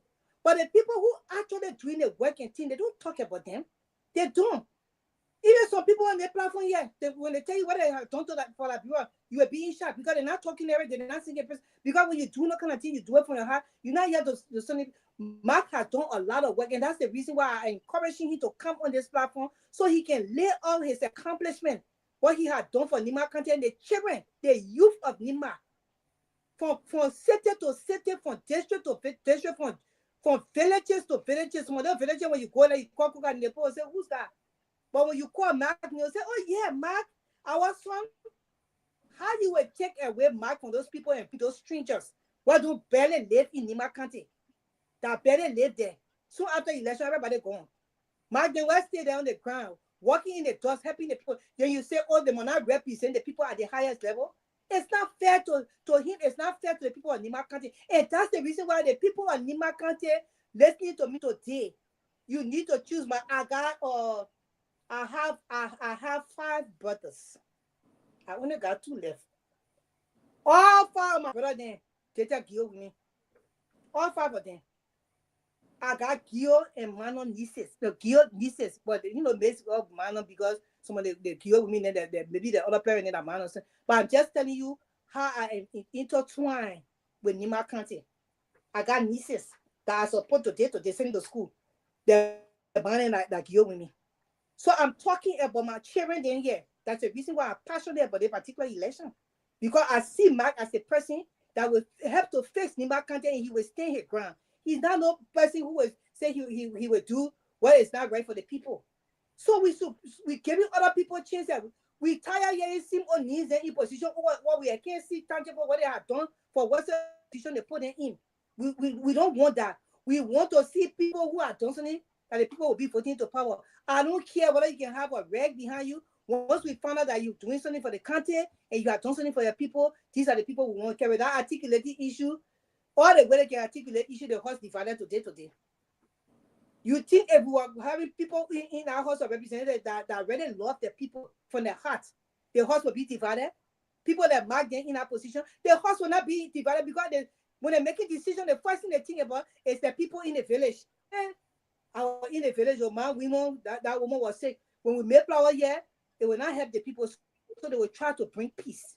That's the kind of people we want. That articulated issue been there, we know the court, but no, we're not here for that. Mark has done too much in Nima County for us to not give him this chance to lead the people of Nima County. And for the youth, although we, in America, when they say youth, the people that be talking about 20 years old, I want to youth, then they wait in 50. For the 5 years, they talking about over there. I can't even talk about me being youth. The people over there, they youth. Yeah, the youth. That's what I see. The youth. My brother, you better old man. He has a lot to give. As the making senator, he has a lot to give, and he is youthful, so he will be able to walk around and interact with the people because the people already know him. These other people in the race, that's the point, know them, but they are strangers to most of the people because they're already there. Mark is there on a regular basis, day-to-day, interact with the people, make sure their needs are met, and these are the kind of people we want them to be in position to that we have a culture. Our culture is very, very sickening sometimes. Oh yeah, the person there, yeah, they will be able to do. Yeah, the other person here, they've been there for so many years. And how we protect Joseph, the poor protect Joseph, because I never protect him. The people protect Joseph, in power, they say he was in line. Oh yeah, the Papa being, let's just give him a chance. And the Papa being, he ran it before and this and that. But they forgot to know they gave him a chance. For 12 years as vice president, he never delivered anything. Koga ain't deliver anything 13 years. You think he deliver as a senator? You fool yourself. You don't want those kind of people in power. Mark is the man. Mark Blewan is the next senator of Nima County. We are carrying We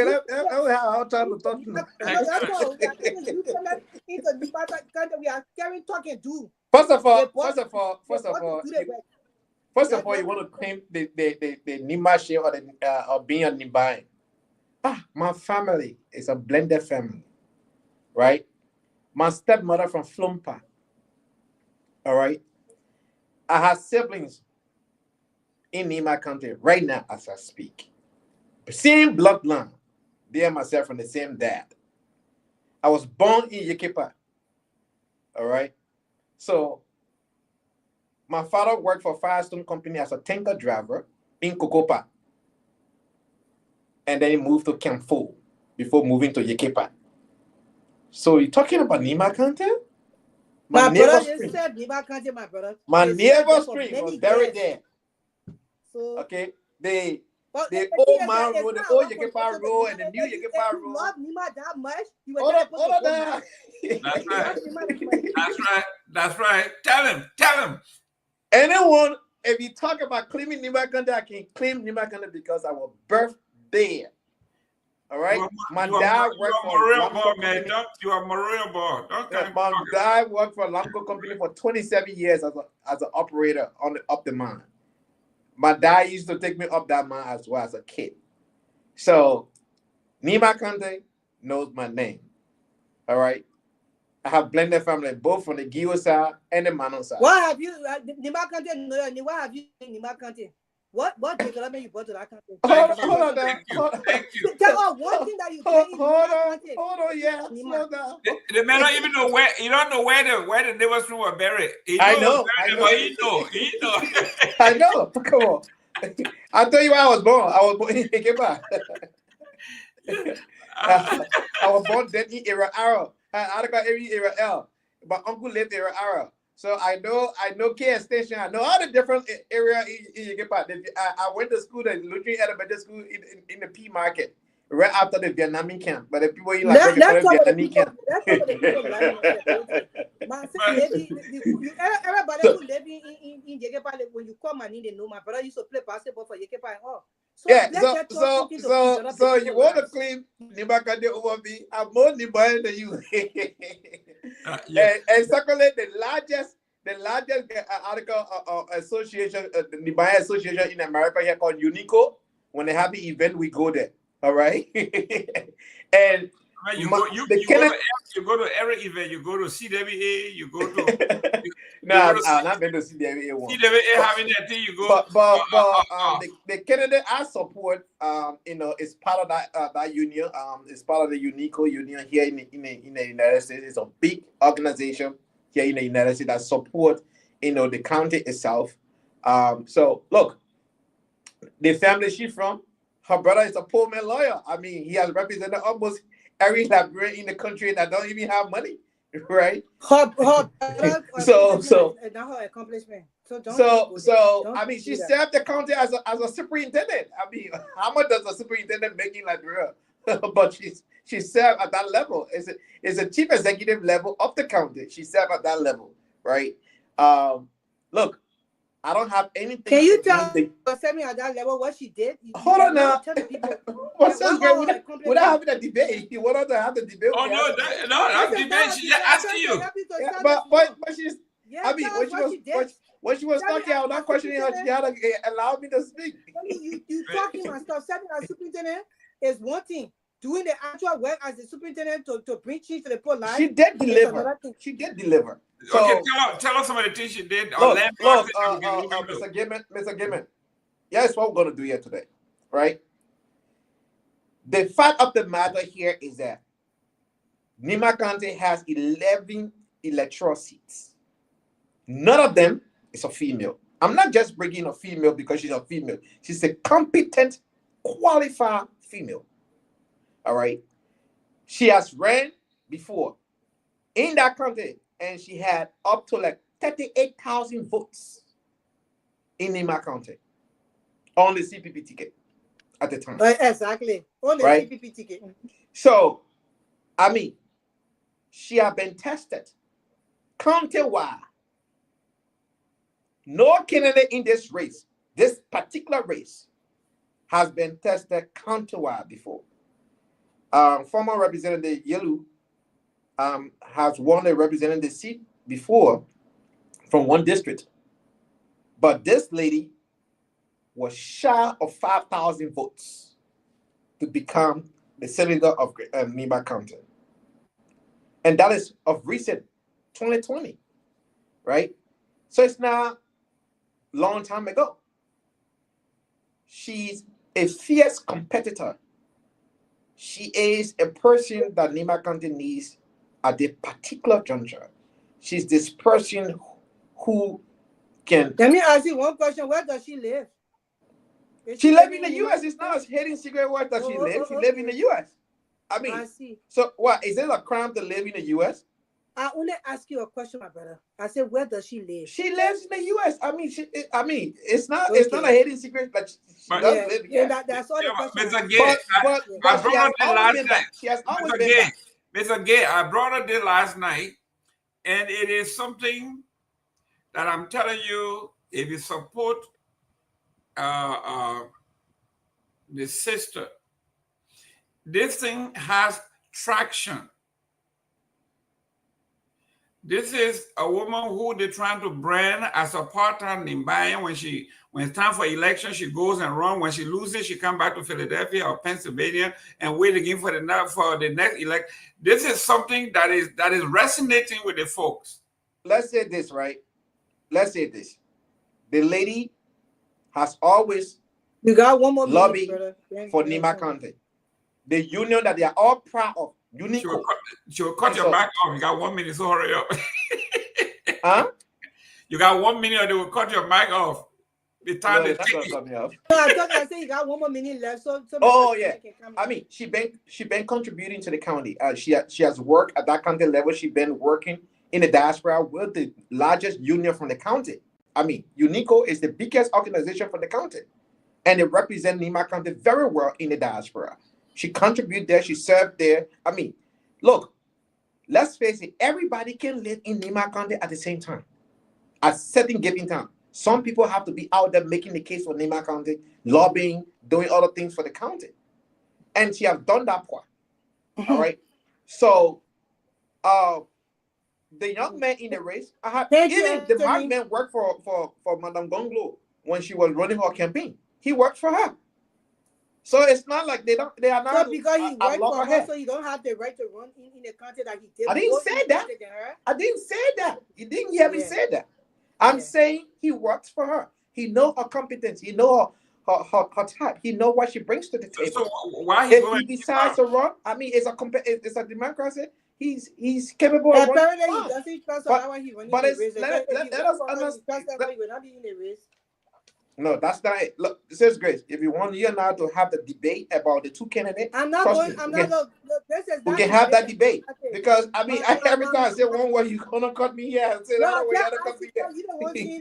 But every time I say one word here, you have to ask me if I do that to you. I don't think it'll be cool. You are very condescending. When you say somebody work for somebody, it's very condescending. In the sense that you say, what? Oh, what's condescending about that? If the man worked for her and she was that competent to him, you are not going to be in the race. So he was not trust her. No. I want to respectfully disagree with this assertion. I referenced that he worked for her, not in the condescending way. So don't twist my word. I'm still alive. I'm still here. I can defend myself. I say he worked for her or worked along with her. Either way, the fact of the matter is nothing condescending about what I just said. He worked along with her. He did not work for her.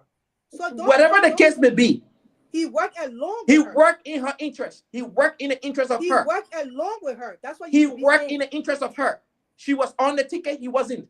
He was campaign manager or coordinator, whatever the case may be. So he knows that she brings something tangible to the table.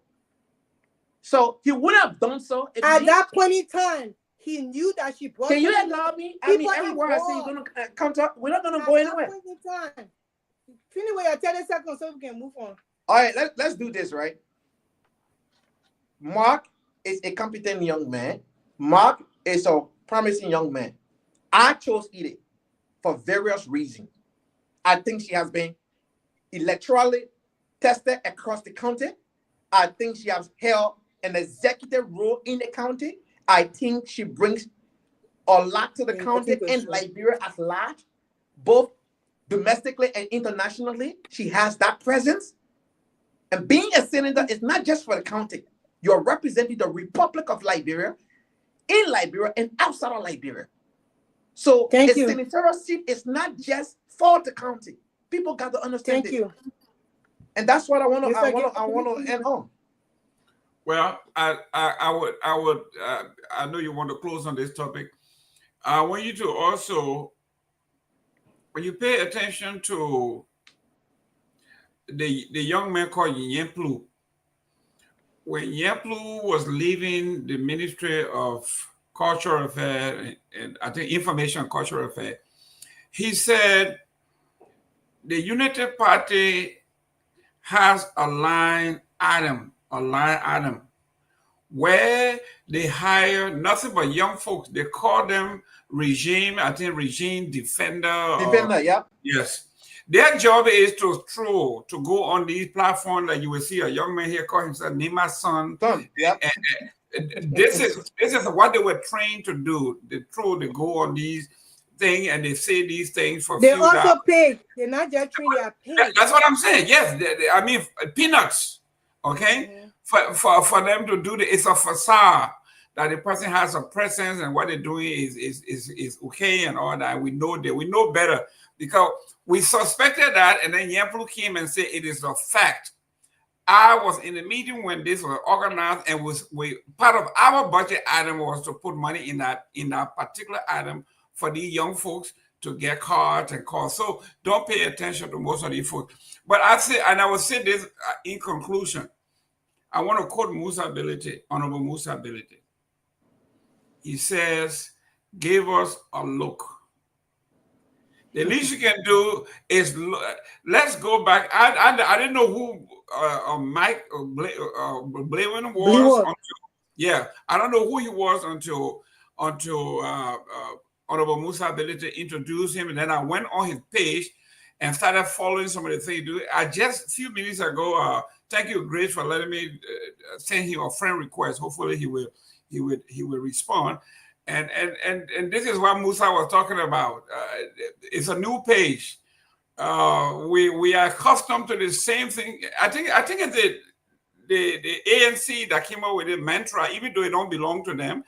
It belonged to Albert Einstein, and your boss man never gave him credit. So I always give him credit. I'll play 10,000 videos on that. So doing the same thing over and over and expect different results is insanity, right? So those who keep endorsing the same candidate over and over and expect something different to happen, we got to really examine the way we think. So when he said you guys need to give Mike a look, I did exactly that. I went on his page, I looked him up, and I sent him a friend request. And I'm beginning to follow his workings.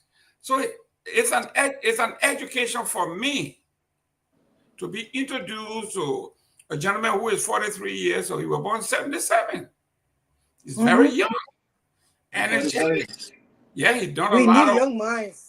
Yes, done a lot of work. He has management and economics on the bill as well, so he can represent on the international stage. So we shouldn't take that away from him either.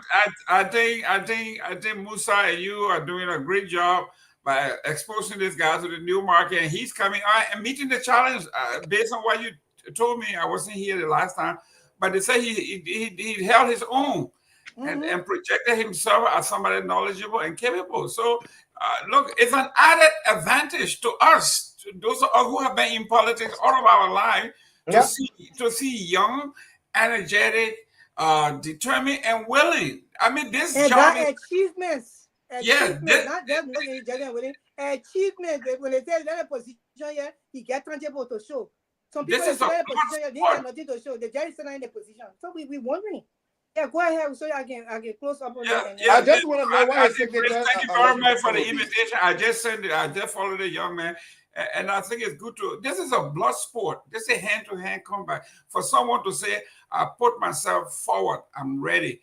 I'm ready to join the fight." It takes courage, and it's an exhibition for the CMC anyway. Okay, so Mr. Thank you. I I also want you to know that he just never worked along one of those candidates. All those candidates in the race, he worked alongside them to better the lives of Ibadians, one way or the other. He had worked with Koka, he had worked with Garrison Yelu, in other things that happen in the country. He was hands-on that. It's time for us to give the younger people time to take their space and lead the country and the country to a better place. We no longer want an 80-year-old man for president. Anybody over 70 said we shouldn't put them in for president in Liberia anymore. We should look at all those things because Liberia need people that can get up in the morning and start what they're supposed to do. We don't need people who will store. We don't need that, and that's the reason why we chose Mac. It's nothing against any of the other candidates. Garrison Yelu, this man, when they represented the so-called majority black to pitch the law on the Liberian people. Why should we trust him with Nima County at this point in time? And you can go and represent people who is against the law for the country to remove a sitting a speaker of the house behind his back. There's something is not right about you. Why should we trust you to lead the poor Nima? And that's the reason why we want to trust people that we want to trust Mac, because he has a level head. He's not going to sit down. The law for county, the law for the county and the law for Liberia without boy is just exceptional. But actually has a one-on-one, hands-on interaction with the people in Nima County. When you enter Nima, what is sign what the lady already the new superintendent have built there. So they say welcome to Nima. I will advise her to put it in English because not everybody Gio or Mano. So when you put welcome in Nima with Gio, then you put it in English so the English people who can speak Gio and read it, they say welcome to Nima County. It makes sense. So we'll be training your small on the platforms then. That's the best thing to do. They want to say Nima Kwado, and now welcome when you say we are one. That's what it means. Kwado. Yeah, but it said Nima Kwado, then you put we are one. That's all it is. You see, I gotta teach you this. I didn't know what Kwado meant. Kwado means we are one. But what she's saying here, for those who don't understand it, if you see welcome, you see Kwado, you think Kwado is a welcome. That's what it says. Thank you. So that's the reason why when you put in the data for people who are not speaking the data like the other people, not only Liberians per se, but even other nationalities that come in the country to want to do business in the country, you know, tourists and things. When they see that, they say, "Oh, we take Nima Kwado." They say, "Well, we are one." They take that. So when they even see anybody, they say, "Oh, Nima Kwado," you know, we are one. So you teach people that way. But you know, Nima Kwado, then you expect them to speak here. My mom from where Maryland and Rocktown. That whatever coming can let to can speak. Oh, it's something to do. Yeah. The whole Nima and the South East people, the whole Nima. Joe we were born there too. So I just see that's why. Hey man, 5 years from now, I might be another back in Grand Jamaica. You never know. But we will push you. But here's the thing, right?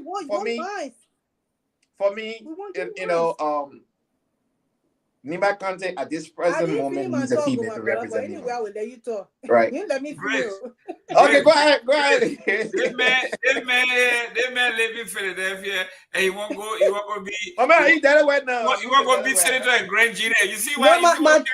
I moved to Delaware now. I live in Delaware now. What I'm saying to him is that if you want to go, I'm one zip code over from Joe Biden's zip code.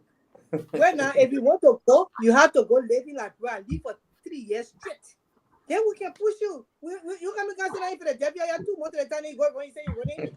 Oh well, when you put in a mark, but Grace, the man demonstrate was buried in Yegepa. Then he won't go be his way through. What kind of thing is that? But every people, welcome to the family. Somebody never be buried in Nima County. I should go run in Nima County now. But that's what you said. That you said nobody can clean Nima County more than you. Then you say you go to Zwedru. We're gonna be that.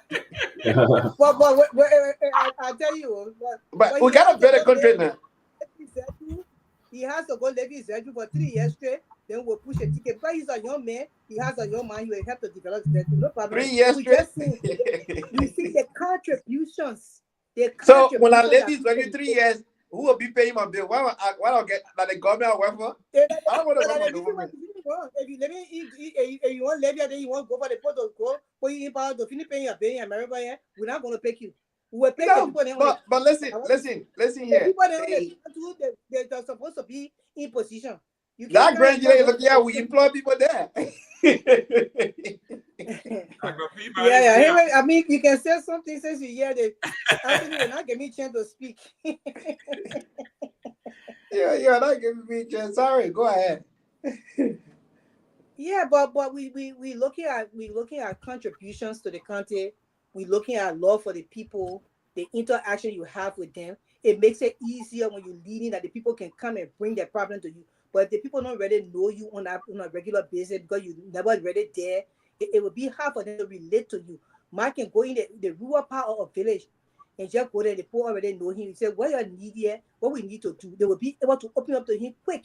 There was even when in one of the villages, in fact, when the people heard that Mark was coming, they came out of the village. They went on the road to wait for him. That's what you call love, when the interaction there with the Kennedy and his people. And that's the reason why I think Mark is worth to be the senator or Nima County, and I am 100% behind him. This is all love for country. This is not about partisan. I think Mark is the right person. His age will make him to be hands-on, and he will be able to walk up and down in the villages and stuff like that. Oh God, then they got to be in front of them, they tire. So that's just it. If people are she get disappointed. Well, good to see everybody. Good to see you guys, man.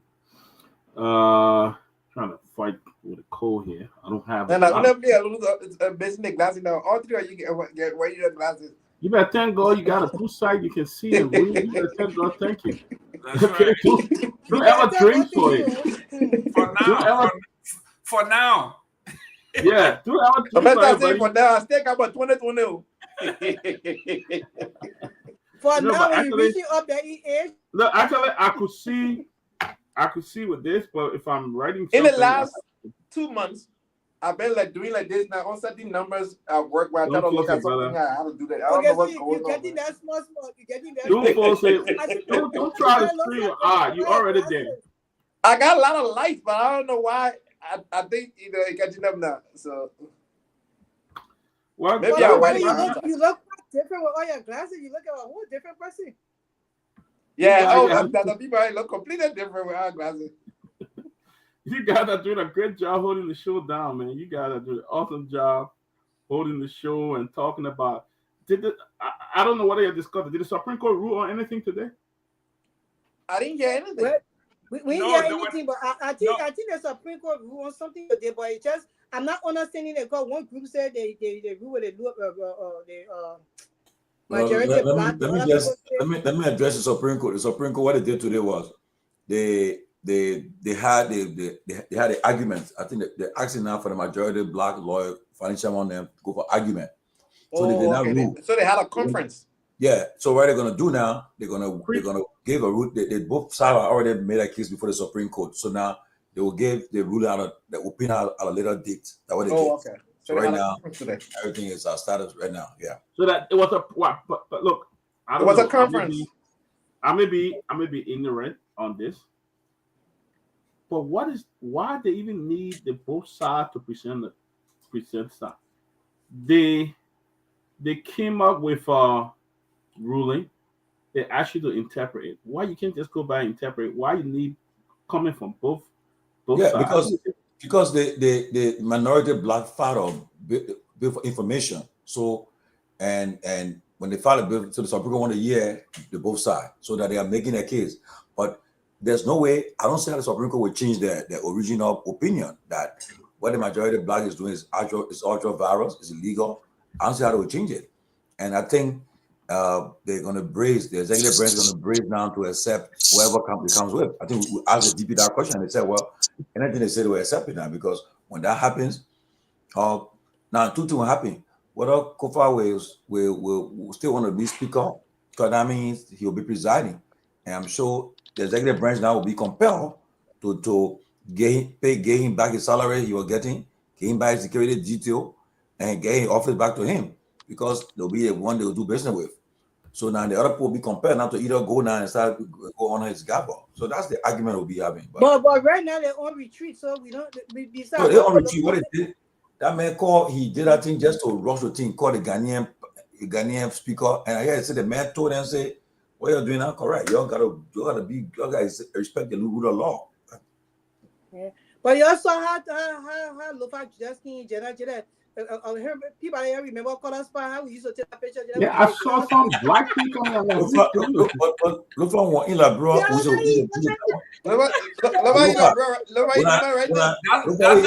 not Lofa, man. That's not that's an imposture. That's not him. Yeah, you get them like that. You get correct. That's part of the reason. That's part of the reason why we came out here and we are telling you it is very important that the decision is made to elect Madam Edith Gongloe for the people of Nimba County. And that's why the people are, again, very receptive to the message. They are appreciative. Only 5% today. You say receptive. Yeah, that's what it is. I mean, that's the value and the beauty of it. With 5, but the end of the day is the consistent idea. It's not about what we are trying to again walk away from. Is this mentality that when you walk in a village, you should have thousands of people to follow you. Our idea here is we will apply the Jehovah Witness style of campaign, and we will go from village to village. We will go from door to door and let the people understand. And as it is done today, you'll be there at the election. Well, no, I'm not going to be there to the election, but the possibility of me coming back for that special date will happen. But again, it remains what it is. We will do what we can do in the best interest. To be honest with you, I'm sitting under the tree. It's just my background that I chose to do. It's not like there isn't electricity where I'm at. To be honest with you, there's electricity out here. All right, the young people, right? You see, the young people out there, they're having fun. The music is loud, but I think we have a specific purpose. Our visit here is not to socialize, but to make the case for why a woman should not be denigrated in this modern dispensation by a man who have not shown to be worthy, okay, of the position that he serves. To be honest with you, the level of disrespect. Okay, well, at least thus far, what I have done, those I have engaged, have been very receptive. And to be honest with you, I know that this idea about people having to speak standard English, people don't understand it. I think to some extent it is a little bit under the belt when you come up with this thing here about the serious thing, because standard English, our people, Liberia is an English speaking country. The people, even the kids in the streets, they engage with you, they understand you, and they carry the message around.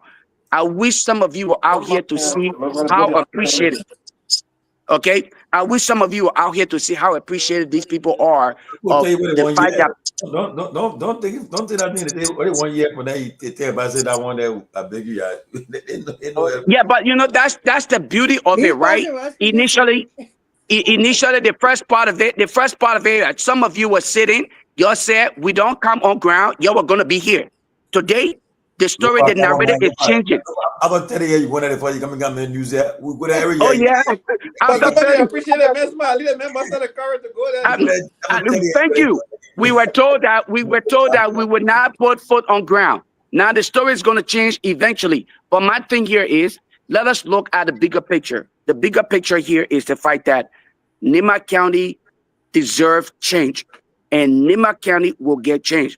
Mac is literally stepping up to acknowledge and accept the fact that Madam Edith Gongloe, when she wins, will actually serve in that capacity as the true representation of Nimba County, not the Kroga that is running around denigrating women and acting like he knows nothing about the value that women brings to the table. You look at Rwanda and other countries around the world as they progress. The reality is this: because you're not on ground, you will not understand it. But the people of Nema County, they are excited. They are jubilating over the reality that this woman will be taking Nema County to the next level. So there's a good news for all of you, all of us who sincerely believe in Liberia. Do you have an agenda how she would take Nema to the next level? Do I have an agenda?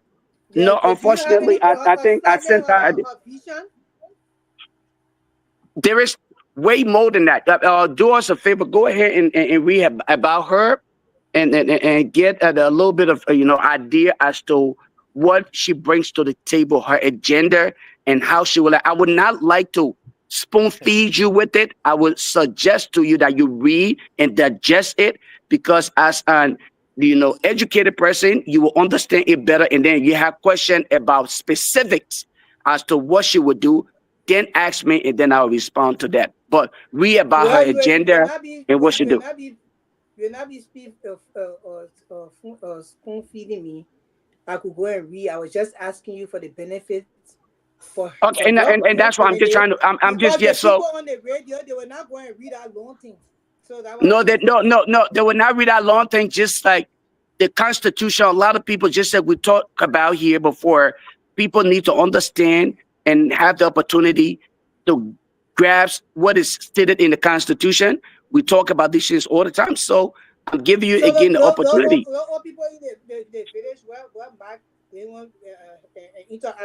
And that's why you're not one of them, and that's why you're not one of them. But you have the ability to read and understand what is presented. That's what the platform is. But I was telling you, it's not for me, because I already have somebody that I pick that I would like to carry, that I would like for the Nibadians to vote to carry the country forward. So well, good. Well, I mean, it's a good thing. It's a good thing that you have already selected, and I'm glad that you made mention of the fact that you have already selected a candidate of your choice. So with that said, I don't think any statement or any idea of transformation that is presented to you would be because again, your mind is already made, it's fixed. You are with the again, you are okay. So let me land, because again, you are with the fixed right now. The people hearing us. Well, that's good. And that's good. That's the reason why the people of Nema County are appreciative of the presence of Madam Ida Gongloe. So what I'm telling you is, as an informed person, do yourself due diligence, read what is stated. While we are here, we will engage the people and we will give them what is in the best interest of Nema County. And it can be nothing more than the true representation of Madam Ida Gongloe. Lofa, if anybody in Nema County right now want to join the team, want to join Madam Ida Gongloe team, how do they contact you? Several ways. The teams on ground, they're literally going door to door, taking contact numbers. If you want to join us, we have several social media platforms where you can contact any one of us. You can contact myself, Emmanuel Yato. There are several other folks back home in the States you can contact. There's so many ways, Anthony. If you want to be a part of the team, let me know. And there are several other people. Unfortunately, we are at a point where the influx of people who just want to be on the team, and we're not able to get to everybody at once. But once you reach to any one of us, all right, Victor, Emmanuel, Stephen, these people, they will get to you or myself, and we will definitely make sure that you're part of it in any way, shape, or form that you can contribute to this entire process. We appreciate it. Even if it is just to say, Madam Gongloe, we encourage you for what you're doing, to muster the courage as a woman who is literally being stabbed by other women, all right, for the mere fact that she's standing up courageously to engage men who are being abusive.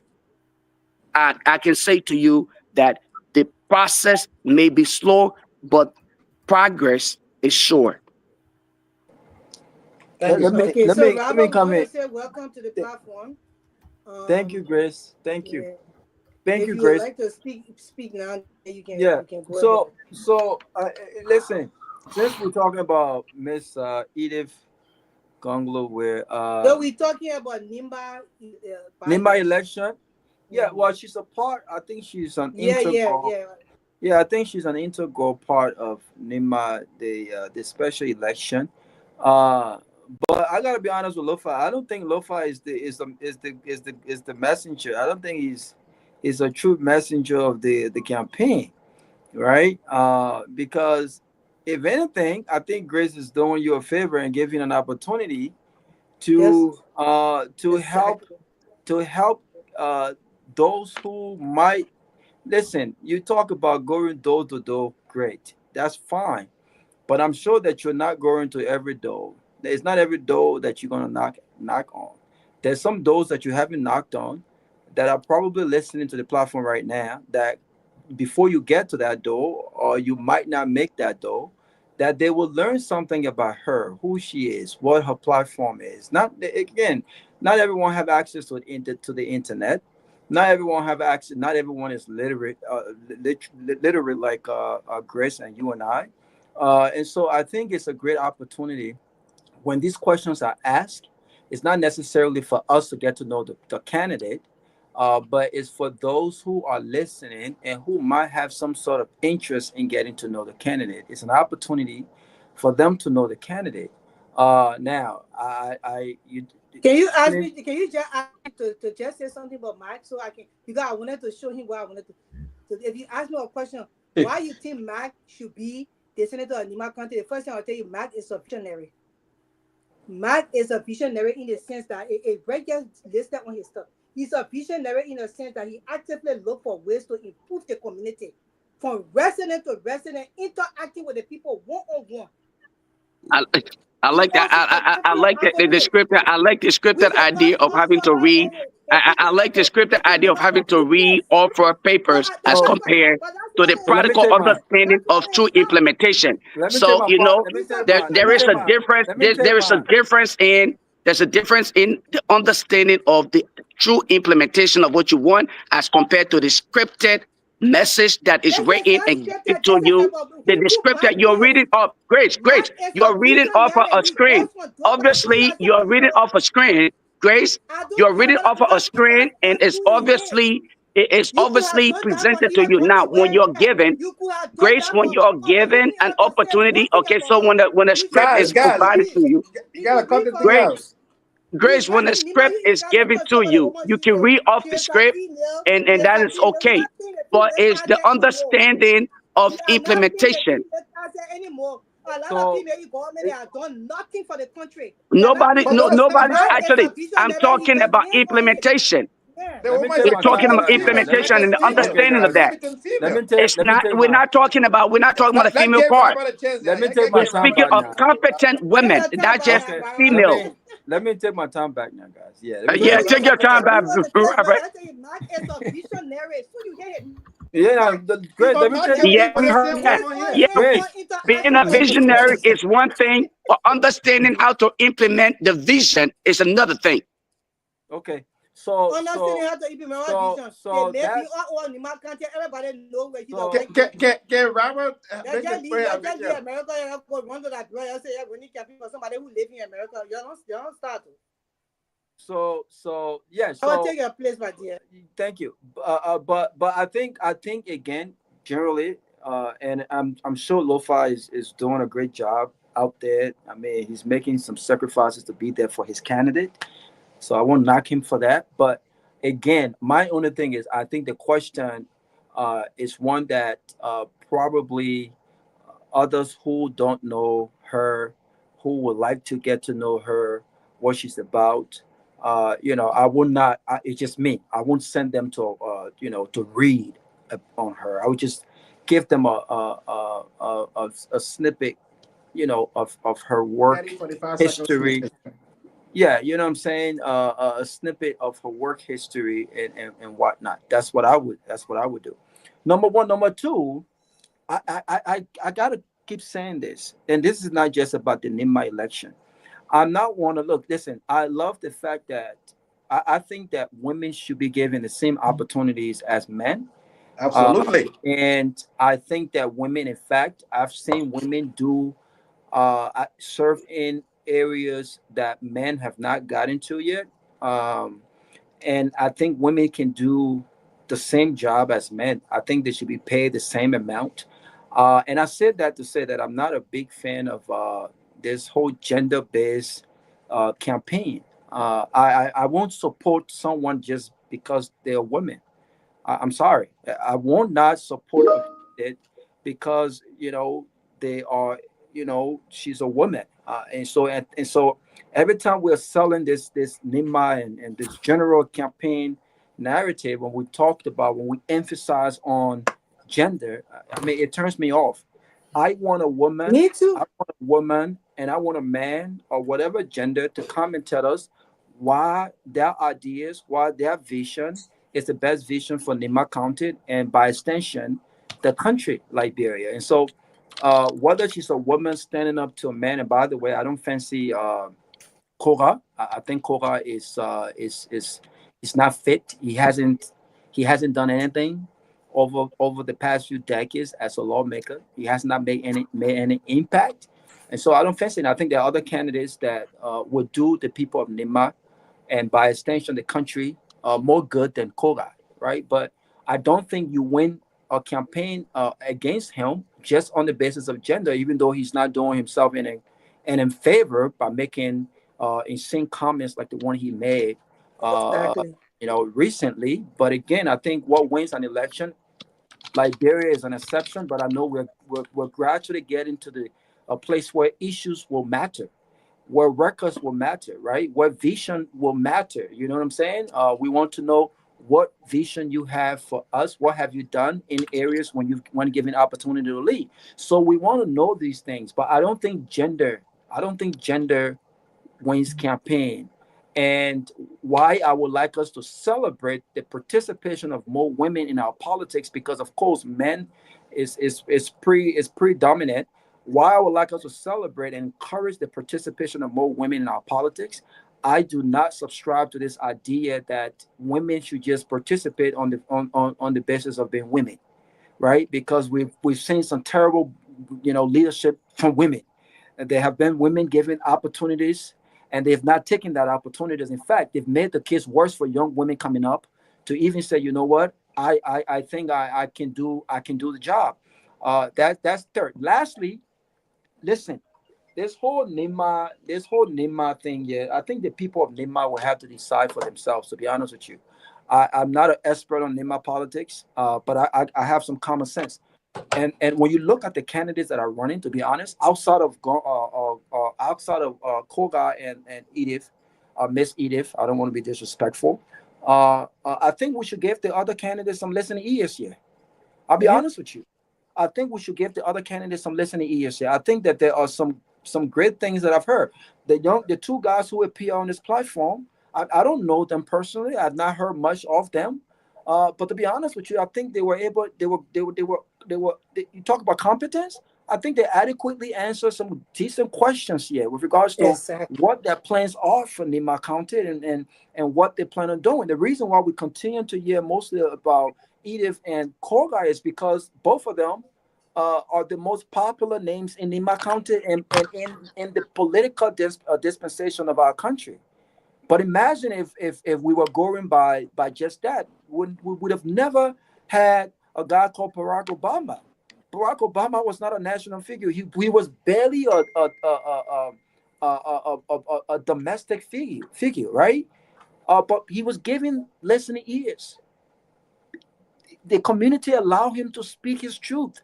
He sat in the same room with the big guns, Hillary Clinton, and I'm in no way trying to compare American politics with Liberian politics. What I'm saying here is, if we don't give people listening ears, and if we don't give people the opportunity to show or to prove or to make their respective cases that, listen, I can do a better job if given the chance to do this job than the Koga and Edith, we would never know the stars we have out there.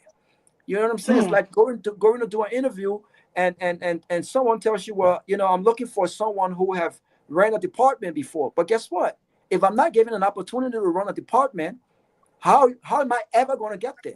So we all have to start from somewhere. You know what I'm saying? And so the Edith gender narrative kids, I frown on that. I don't think that's going to win an election. I think Koga is a total. I think he's a loser from my perspective. I would not vote for him. He's not a guy who respects the rule of law. I think he's exhibited that through his support for this unconstitutional speaker, right? Through his comment, he does not appear to be someone who is sophisticated enough, right? But listen, all politics is local politics, right? The traditional piece of that is something that none of us, I don't care how much we talk, none of us can understand but the people of Nema County. But I also know that these are not stupid people. These are people who care about the bread and butter issues.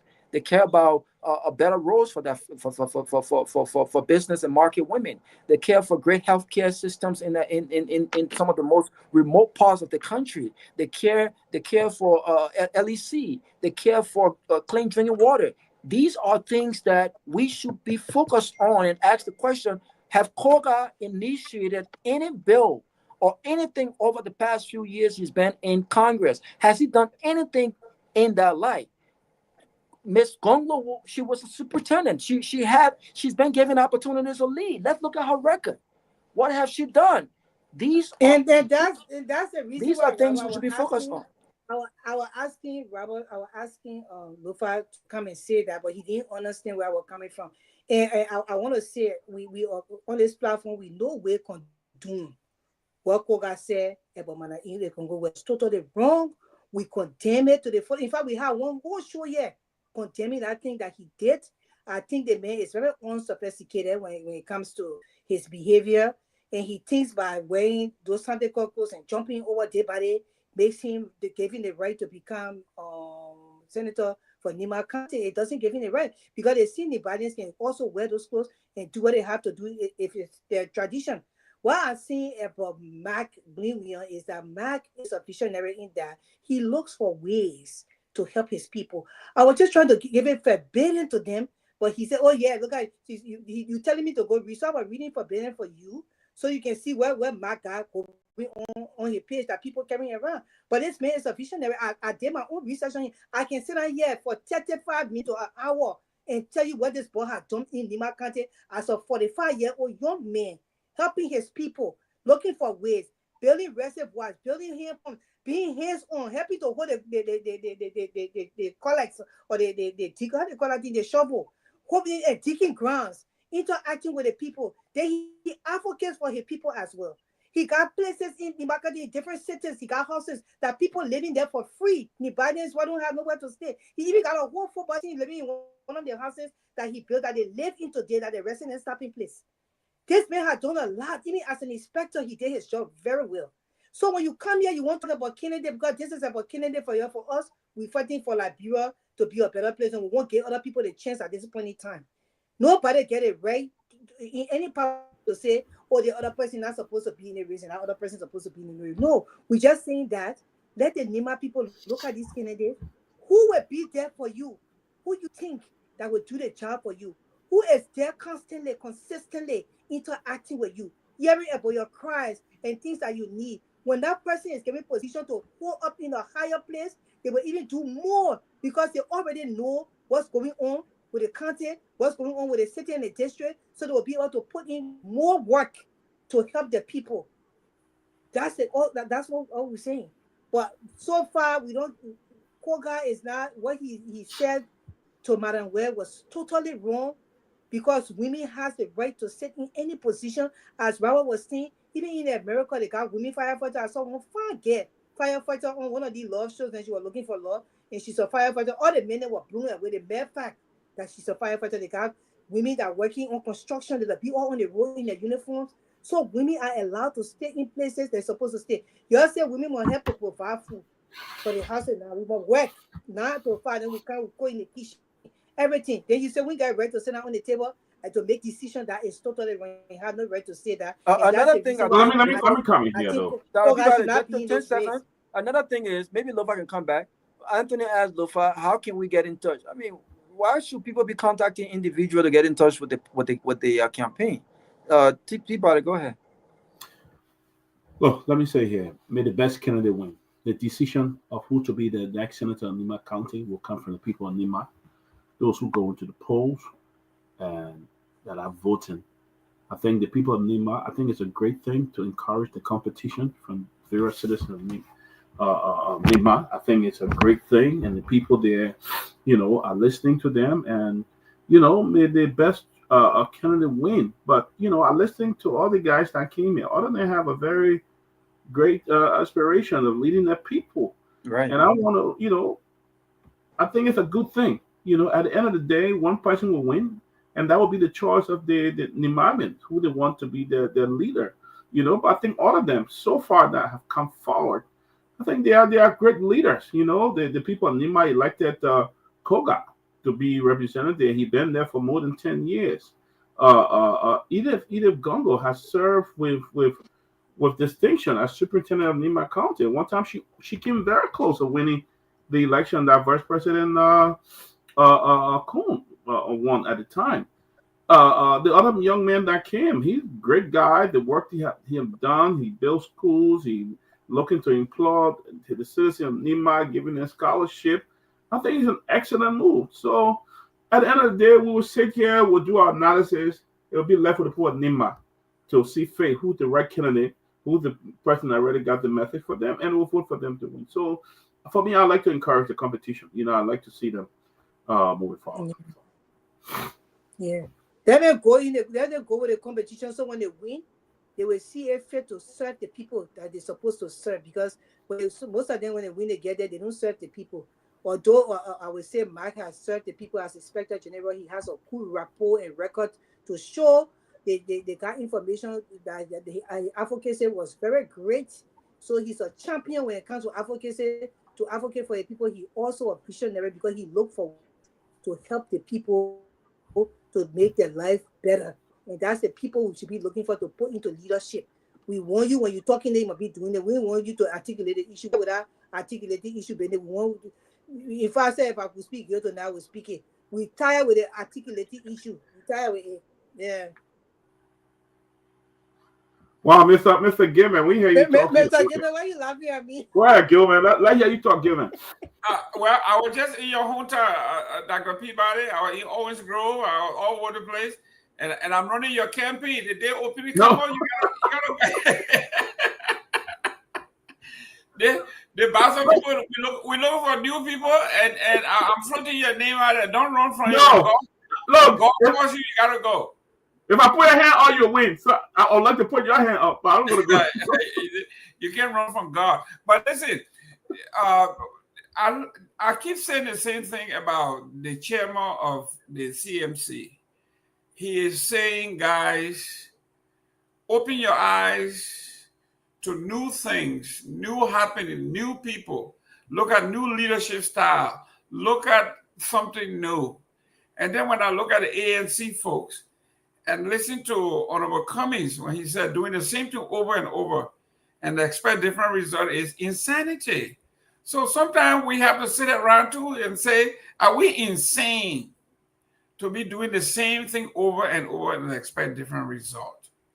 So to bring new folks, new actors, new blood into the political scene, it is to our advantage. To be very frank with you, it's to the advantage of the Liberian people. Now, what we have to do is the vision that Grace has, that everybody has, that we need to open the space for new players, new actors. That has to be translated. It has to trickle down to the people. Are we doing that? And that is the question that Grace will have to answer. That is the question that Honorable Musa Ability will have to answer. Where are they in the space as we speak? Is this message getting across? I know we are on radios in Liberia. Is Honorable Musa Ability and the crew are on the ground? Is he doing what he did so successfully in District Number 7? Is that being replicated across Nima County? Those are the questions that I would love for Grace to speak about. I don't know whether the campaign has opened, whether the campaign season, whether the elections commission has opened it up for public campaign. I don't know, but if that is the case, what are we doing? What is the CMC doing to have this young man profile and get known worldwide? Well, Mike is covered. He is. They're going to do an amazing job pushing his agenda. you know, and he's gonna be protected in a way that, you know, his votes are making sure that his votes are counted right, and there will be no cheating in this election. Advocating for that for the rest of the candidates, including Koga. Everybody is supposed to be counted. We don't want any cheating in this election. We don't want it. We want for the people voices to be heard through their votes, and that is the right thing for the country to be able to do. This stealing votes from people in elections is not good for the country. Let the people pick the people who they want to represent them, and that's what they're saying. Everybody see the candidates out here. They see them talking. They heard what other people had to say. They go to that post and they will take that and decide is going to be best for them, who will help them in their day-to-day life. Whereas they will bring change to that county in the position that they're in. We should be looking for people like that in this day and age in Liberia, not people who will just come and articulate the issues and be talking whole day rhetorics. We are tired with rhetorics and we are tired with articulating issues. We want to see tangible and we want to see real tangibles, things that contributions that you have made. That's what we want to see. Why are you laughing, Mr. Gimme? Why? I know the good part of CRC now. Sister Grace, Dr. Peabody, put that comment back up, please, if you can. I have my CDC party say Helena Flomo here. She's kind of jittery now because I'm saying something good about CFC. Helena, I'm only saying what is right for the Liberian people. It is good for us to get new blood. Helena, you and I should be worried about our our Lofa issue that we're having in CDC. We have to address the local. CDC has a Lofa issue. I've been saying this. We all know it. Nobody wants to say it, but I finally said it yesterday. CDC has a major Lofa issue that we have to address.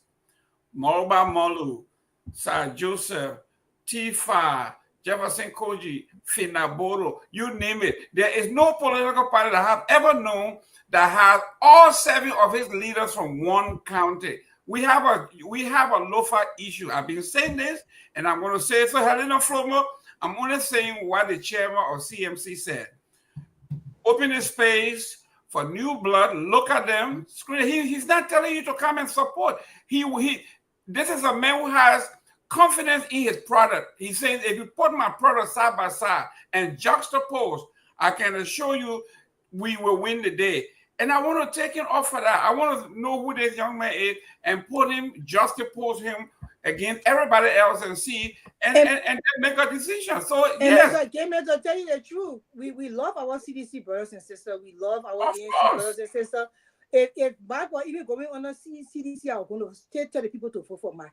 This is not a party when it comes to this thing anymore, especially when we see the real deal in the race. We have to put this thing aside. We love our CDC brothers. Like we telling them in Nima, you're going for Mark.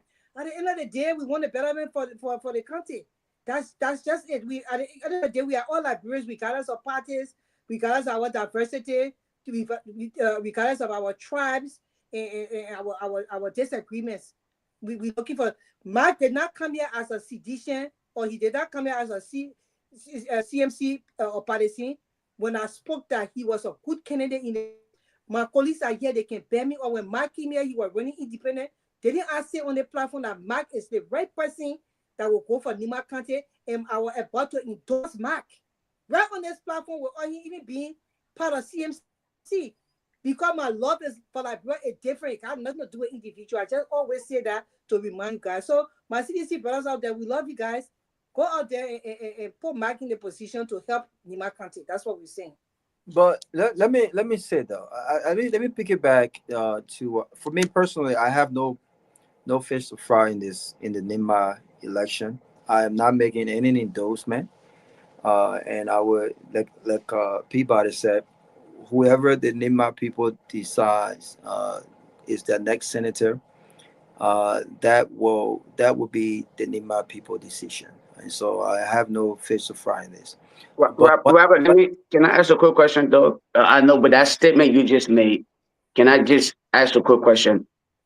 Do you think the elected or selected candidate from Nima County is only representing the people of Nimba, or They are to represent Liberia.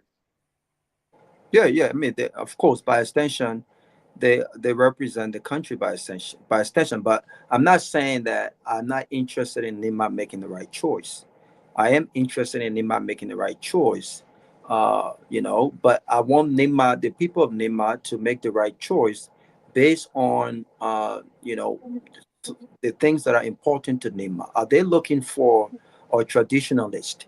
Are they looking for someone who knows the Nima tradition, who knows how to jump over their body, who knows how to put all these different traditional things on, and who knows how to speak traditionally when he talks about women?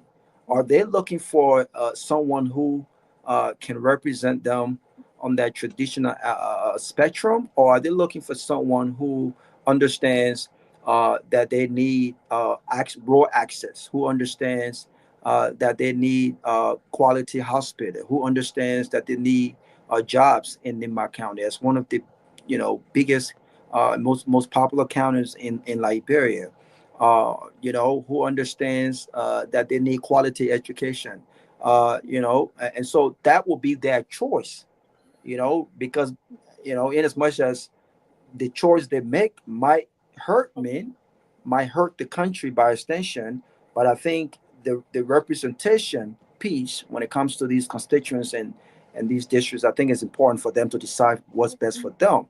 So I am interested in them picking the right choice, but that choice must reflect their own interests, their family's interests, and then by extension the interests of the country. But I this whole thing about new blood, Gail man, is I agree we should have new blood, okay, but I will make the same statement that I made during the election when people said anything but George Weah. I said I wouldn't subscribe to that statement. Anything but George. What is anything? Liberia is we don't need just anything in objection to a leader that we don't think serves our best interests. What is anything? We need an alternative, and that alternative must reflect the change that we need than the person that we want to replace them with. And look at where we found ourselves. Joseph Boakai was anything. They talk about experience. We haven't seen that level of experience, right? And he was not the only option to replace George Weah. If you did not like him, you had other options. You had other great options, if I may add. You had Alice Cummings, awesome option. You had Dr. Clarence Manuba, great guy. You know what I'm saying? We interacted with him multiple times on his platform. You had Gongloe. Now, I may not agree with Gongloe. I don't think Gongloe represents the future of our country and the path that we want to go in the 21st century. But I would take Gongloe any day over the option that was given to us now, right? So the Liberian people, to go back to my point, Lofa, about them picking someone who represents their interests, is yes, we want new blood, but I just don't want us to make an election just based on who is the newest blood on the block. I also want us to make the decision based on, again, the issues, who have the best ideas, who have the best vision.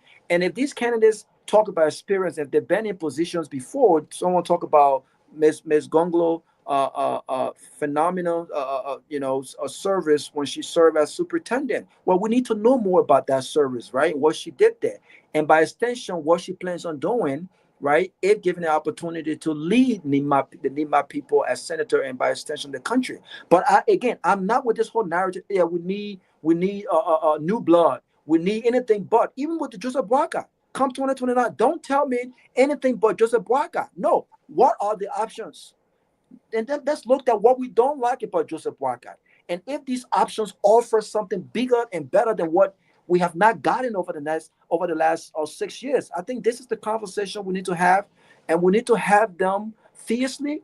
We need to have them respectfully, And we really need to let the voters, right? These people who are voting, who have the power, they need to understand what was important yet. And that's just my thing. So I just don't want any new blood, because a new blood may not be the best. I have a breaking news. So let me. Go ahead. If I can just chime in here. No, but I have a breaking news, Lofa. All right. If I can just. It's not about Lofa. You will come in. It's not about Nima Kante, anything.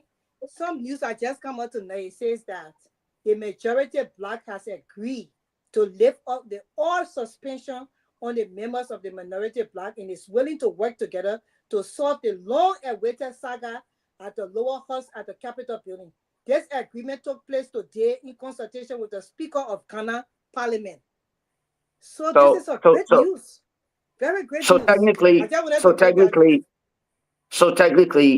in my view at about that is not a breaking news. It's a form of, again, I see it as, disrespect to the people of Liberia for the fact that there are individuals who are paid to get a piece of job done, and they're refusing to get it done because of their own selfish interest. The reason why people were elected. People agreed to work together. The reason. Let me land. I think let me land for a second. The reason why people were elected to represent is because all of us cannot represent ourselves at the legislature. All right. So we elected people to represent us and speak on our behalf. Unfortunately, there are folks who chose to be just, disrespectful to our quest for true transformation. And for that reason, they have been disgruntled and acting the way they have been acting. To hear today that they are talking about working together about what? Are you not concerned that over the past few months, there have been hundreds and hundreds of deaths as a result of mad medical practices? Are you not aware that there are rape cases? I'm concerned. I'm a little bit baffled that the amount of rape cases that I'm hearing about while I'm here are not often talked about on these various platforms. Robert, you'll be surprised, and that goes to you as well, my brother, Mr. Gilman. Just going through these villages and seeing what is happening in the country, my brother, it's unbelievable. You have a group of people who are paid thousands and thousands of dollars to do a piece of job. These people elect to represent themselves as compared to the people. So that is not a breaking news to me. I think they should go back and get a job done as compared to coming out here and flaunting for the camera. We hired you to get a job done, so you must get it done. I don't see that as a breaking news. Go back to work. Now, back to what is in the best interest of Liberia. We need people with the true idea of representation. I may not have been on here. I didn't listen to Mr. Gibbons or low narrative or whatever he may have stated about this whole new presentation about having somebody new blood. I don't know if it was Mr. Gibbon or it was Grace who may have stated that, but we see what's happening today. The new blood is not always the best. We have always been a part of this thing. We just want to be on the side that wins. This is not about winning.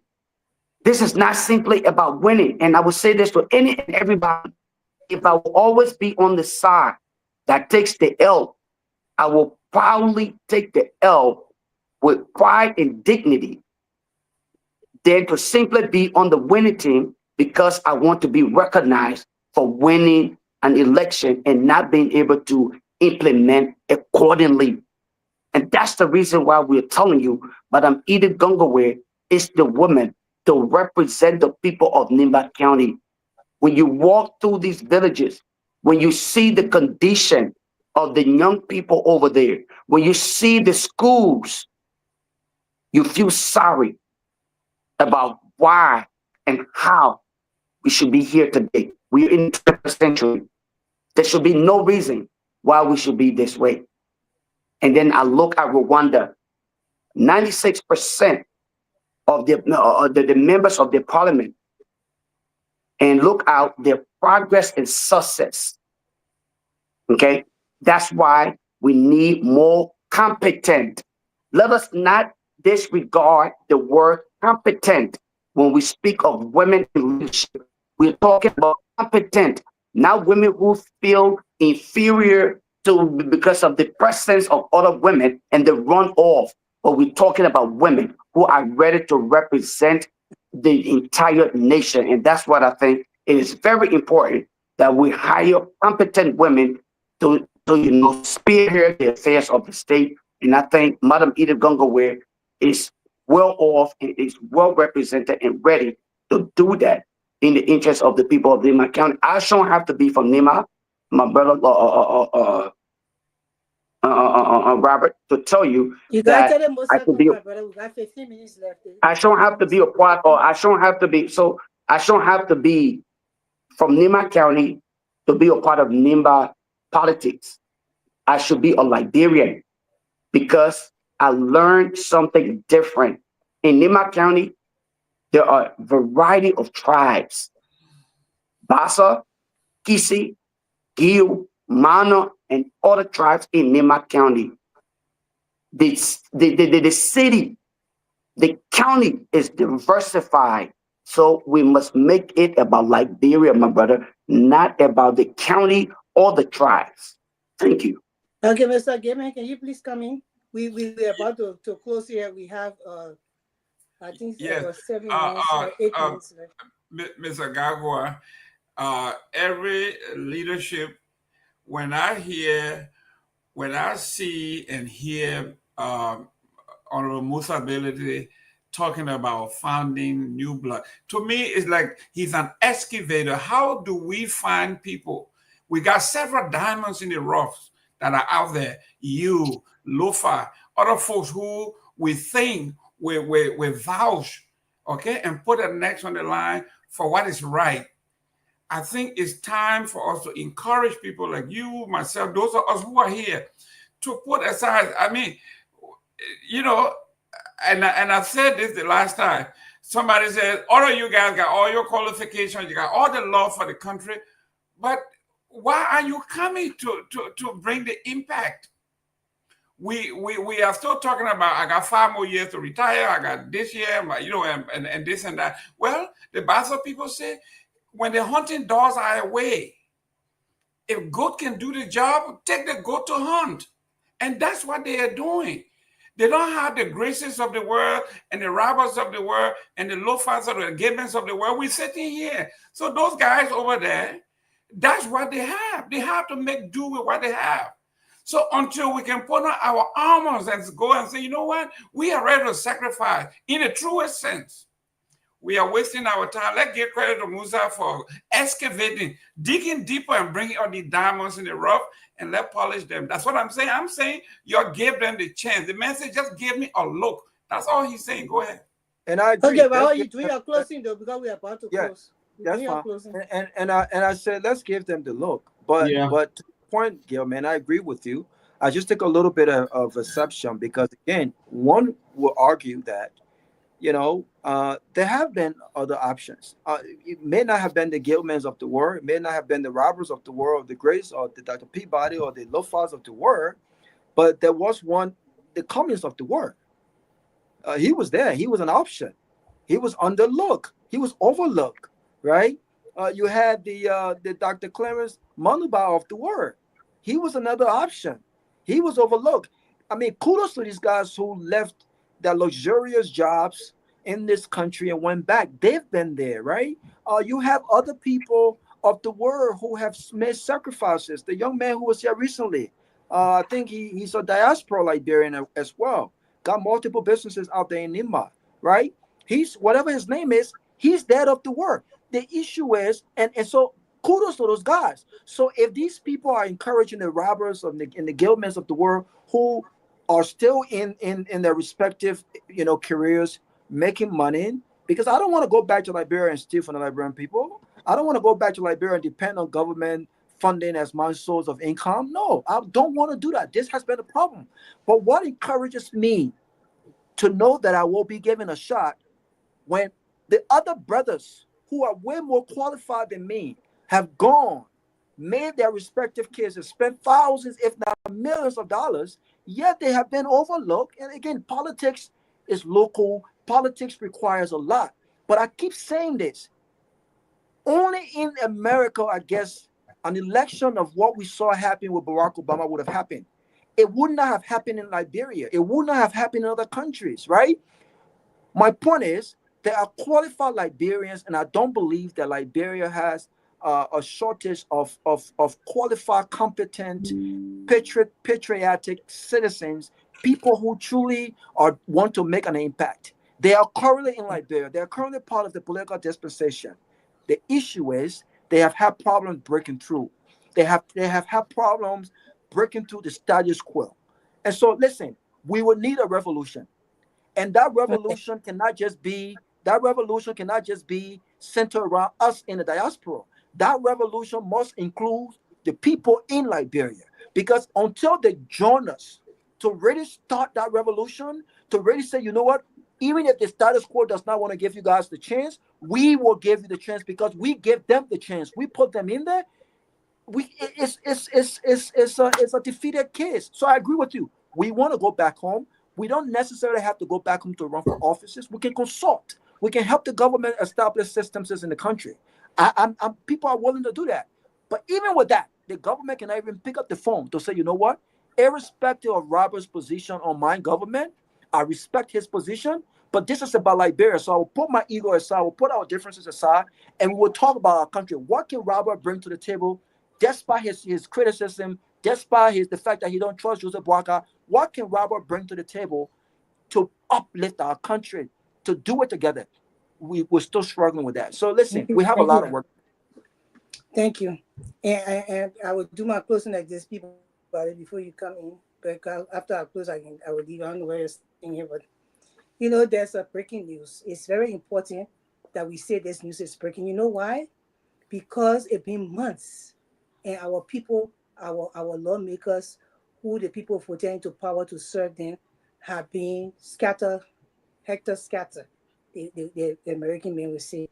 They have decided not to work together, and because of one group think that they are in the majority, so they could put the other group up. For a Ghanaian parliament speaker to be able to help them realize tonight, this second that I read the news, it just came out, realize tonight that they're supposed to work together, and they have decided to take the suspension for all the co-workers that have not been taking pay for months now, and striving in the communities and in the district. It's a breaking news because the executive mansion, the executive of the country, the judiciary of the country could not do that. So this is breaking. We are happy to hear that. Although they are not doing the right thing, they have not been doing it. But it took a Ghanaian parliament to help them to realize that this thing is not helping the country, and they have not decided to work together. It's a breaking news for me. So I broke it on this for now. I know by tomorrow or Monday, it will be all over the Liberia, and it's a good news for our people so we can move forward because the country has a lot of work to do. I stand on my ground when I say I support Mac William. It takes nothing away from me. I don't look like a woman with being inferior to any woman. If you know me, you will know that very well. Very educated. I live a good damn life. So I will never be that kind of woman. But I'm a woman. I'm a feminist at the same time. I love Liberia so much that I think everybody should be given the full chance, especially when it comes to your contribution in your community and in your society. We are not giving position to people who lay back and decide that, oh yeah, it's time for me to go get position, so I will get it. We are giving position to people that are doing the work. They have the vision. They are visionaries that they can go out there and help the people. That they have laid out the platform and say, you know what, this is what I can do. This is what I have done. Look at my tangibles, look at my contribution, my achievement to the country, and I will be able to represent the country on a higher level. I don't care whether I never did that work before, but if I can do this lay work, I will be able to do that work. And that's the people we are pushing. If there was a woman in that capacity for me, I would have supported her. I will not support a woman because she's a woman to be in any position, because I don't see it that way. That has destroyed Liberia too, that too has destroyed Liberia. It's part of it, because they have a lot of women leaders in Liberia have done nothing whatsoever right now to show any difference to the country. Rape is on the rise in Liberia. I can give you information on that on a regular basis. They got women in general ministry. In fact, the first 5 ministers of general, they are all women. They have not done nothing to that capacity, to even help the people in that capacity. So, what we were talking about, I would tell the Libanians, you are in Lima, you know these people well. Each of them, you're supposed to know or have heard something about them, what they have brought to the country, what some of them have stolen from the country, what some of them able to deliver for the country. You will be looking at all of that, and you will go to the polls, and you will pick the right person that will represent you and be able to bring back benefits to your country, and that benefit will be a ripple effect into Liberia to benefit the entire country as a whole. And that's what we'll push for moving forward. We will continue to push for that. We don't care whether you are dwarf. If you can't, you shut your hands short. When you can do the job, we will put you in that position, because that's the right thing to do for that. But we are moving forward, and we are moving to the right place, and we are not allowing people to just be feeling entitled to position like that anymore. So because you're entitled, we put you there. It's not going to work in this day and age. We are in 2025. You need to smell the coffee. It was nice being on here with you guys. I hope you have a beautiful weekend, and I hope you enjoy your weekend. And may God bless each and every one of us, and may God bless the Republic of Liberia, and also the great United States of America where we live. Thank you very much, and your good night. Madam Chairman, look, I got somebody on the phone before I come in. They want to say something. Go ahead, Abraham Cunning. Yeah, thank you, Dan. Thank you very much, man. Listen, good evening to all of the panelists and the analysts on the show, man. This is Abraham Cunning calling from New Jersey. What my sister is talking about with regards to the breaking news situation, indeed, is a good thing, because I have not confirmed it. It's a good thing, but I don't think it should be actually a breaking news, so to speak, because the fact of the matter, the contention in the House of Parliament has to do with the speakership. This is just a ploy. If you tell me you lift your assertion on people, but yesterday, Mr. Torgbean as speaker, then you stay down to square one. That's not a remedy. The remedy is if Paul is serious. If I can get a breaking in that, oh yes, RJ speaker is stepping down, equally so Speaker Kofa is giving way, then indeed it becomes a breaking news.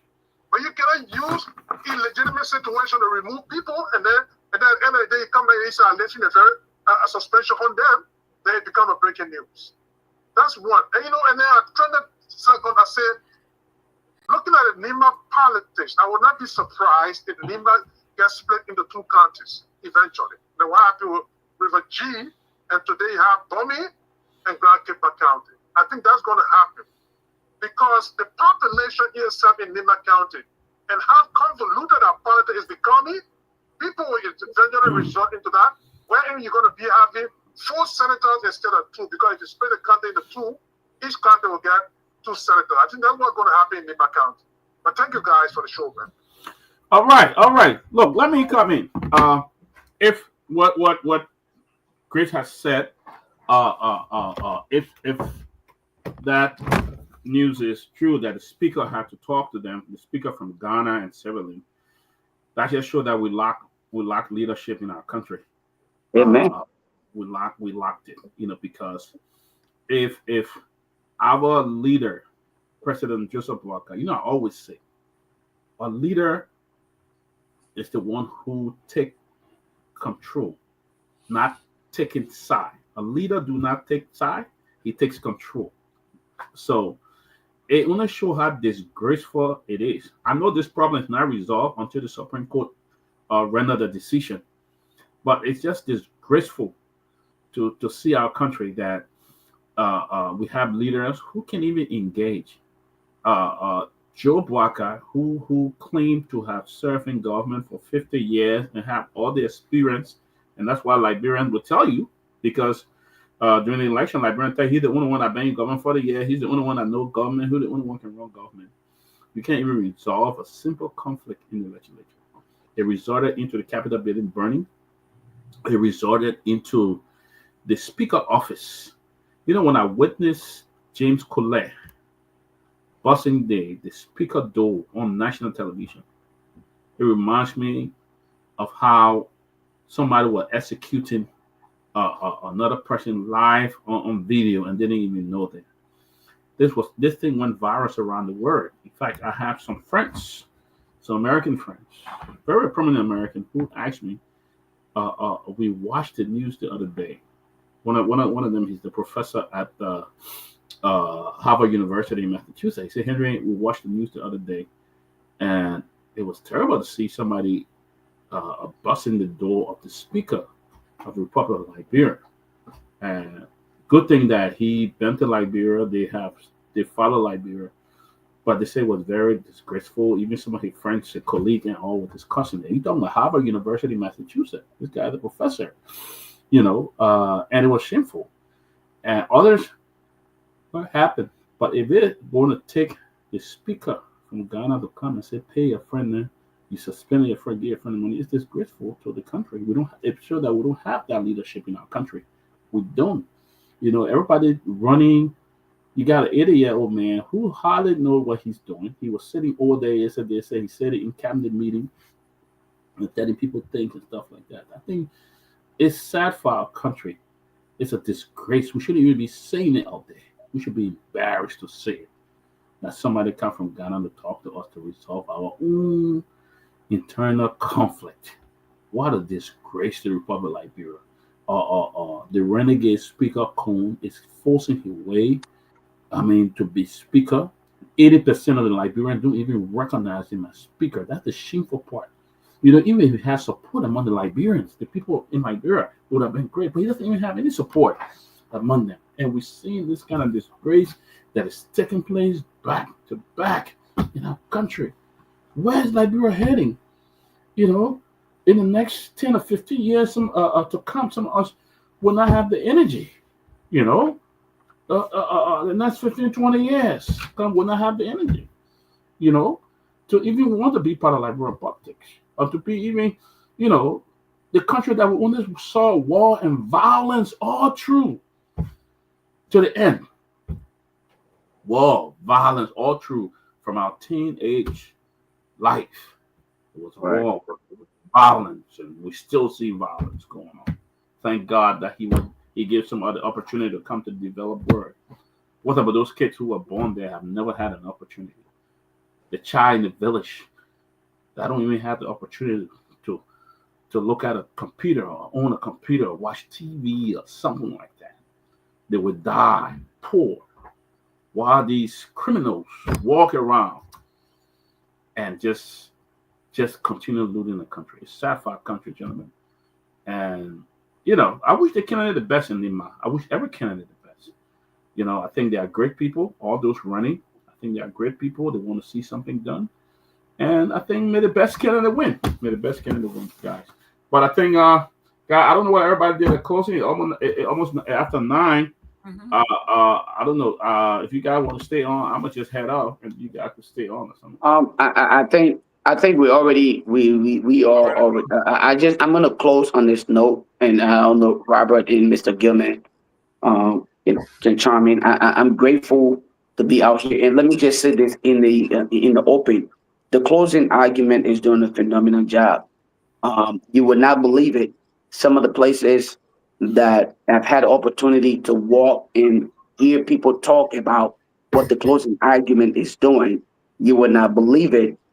I had an encounter, and I'll share this short story and close on this note with a young man who said, "Oh, you Lofa, you the one called it the representative, cool guy." That was not.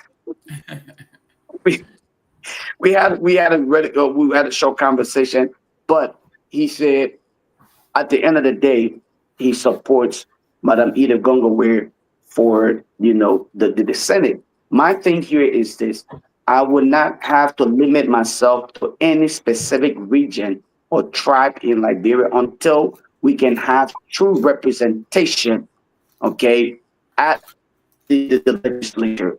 Because until we can get people who sincerely believe in true transformation, the presidency is just an ideal position as it is described. It's often you listen to the vice president recently who said he is indeed another parked car. The previous vice president said the same thing. So where do we now focus our attention? Our attention should be focused on our lawbreakers. You reference them as lawmakers. They are the problem, and we must try to get people in places who needs and who possess the ability to really move Liberia forward. And I'm telling you, as I speak from this beautiful country, this beautiful county, the land of liberty, the law that is here for Madam Ida Gongloe, I'm gonna tell you guys, let us prepare ourselves for true transformation as Madam Ida Gongloe is ready to move Liberia forward. And I'll say this in the open. I told her in the close, and I will say this in the open. When we start to sense any idea of deviation, we will again come out because we want change for Liberia, and that is sincerely why we will make our sacrifices to come out here and make the case for Madam Ida Gongloe. So please, if you can, be a part of the process. Let us move Liberia forward together. Together, we can transform this nation. There should be no reason why Ghana, that is younger than us, our younger brothers or sisters are advising us, and then we are celebrating the fact that they are advising us. No, we should not be here celebrating that. We should be moving forward, and they should be learning from us. Thank you guys for the consistency, the level of work that is done. Dr. Peabody, Tomalin, George, everybody, my brother Robert, all of you that consistently come on here and preach the message. The people are getting the messages. It is going across. You will not believe that. They know you all by names. I tell you that because I am saying it for myself, and I am a beneficiary of the fact that you appreciate our work. Thank you, guys. Let's continue to do what we're doing in the interest of Mama Liberia. You're doing your best. We will do our part. Thank you. Thank you. Let me close. Great show as always. And I mean, kudos to Lofa. He's out there, making the case for his candidate. And that's what we should all do. Make our cases for our candidates. I don't have any candidate, so I'm not making no case. But we hope for the best outcome in the interest of our country. My man, But you know, endorse somebody tonight. No, I'm not endorsing. I don't easily endorse people though. I don't easily endorse people. I agree with Lofa. I agree with Dr. Peabody. I don't think this is a breaking news. This is not. It cannot be a breaking news. A breaking news will be the scam, the desperate, the lawless. Representative Cohn has decided to step down and allow due process. That would be a breaking news. And that would be a commendable breaking news. Right? Number one. Number two, the Ghanaian parliament has not even given any good advice. And I would not even sit in the room with anyone trying to advise me to undo an illegal suspension. The fact that they decided to take away the suspension even raises questions about the legitimacy of the suspension. If you truly suspended these guys because they broke the rules, they broke the laws, then I want to ensure that they bear the full weight of that law that they've broken. Why do you think you have the power to just suspend people and then people come and beg you, oh, please, man? I was joking, yeah. We wanted a joking. The thing that that what we're doing in the country. So this shows that these guys were very vindictive. They didn't suspend these people because they actually broke any rules. If anyone broke rules, it's them that broke the laws. It's them that failed to respect the Constitution. It's them that failed to even respect their own rules and procedures on replacing the speaker. And so I agree. This is not breaking news. Richard Coon is desperate, and I think this is all part of his desperation for sympathy. So some gullible people will say, "Oh, you know, this is so nice. They have decided to work together." You work together how? Was the speaker part of that conversation? If the Parliament of Ghana and Sierra Leone was serious, they would have insisted the presence of the speaker. They would have insisted the presence of the speaker in any negotiation talk to reconcile. And the only reconciliation that demands our applause will be one that says, you know what, I will step down as this purported speaker. I will return to my representation seat, which is what he should be, right? I will allow the speaker to proceed. We will put our case on the floor. The speaker will recuse himself. These are things he already decided to do. And then we will allow due process. That's breaking news. But this is not breaking news. Oh, we decided to work together. They will move to suspension. He has no right to suspend them to begin with. And he also knows what the Supreme Court is going to say. So this is not breaking news. It's a joke. It's all part of the desperation. And yeah, that's where I'll close. Good luck to the folks in Nima County, man. Good luck to the folks in Nima County. But it seems like Lofa, you know, be safe out there.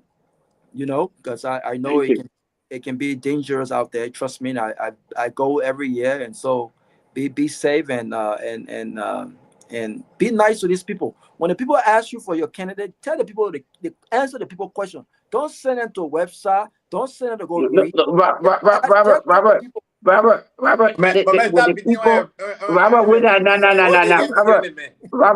when the people, when you just mentioned, I like the fact that you said when the people ask you, we respond to the people, we tell them. When Grace is asking a question, Grace is again that person who has access to these things. Let Grace utilize her resources, just like we want every Liberian to do to the best, the best of their ability. So we're addressing and responding to people. If you, Robert, I would tell you the same thing. Look, we have this information here. Go get it, Robert. But when the Maglu, I'm trying to get her name right, Maglu, who actually saw me today and said, "My son, welcome to Nima County. My first time ever being in Nima County." What about my name? Manglu. What you got Manglu? I said Manglu. I'm not going to try to pronounce it wrong because that your point here you're trying to give me. But I think it's Maglu.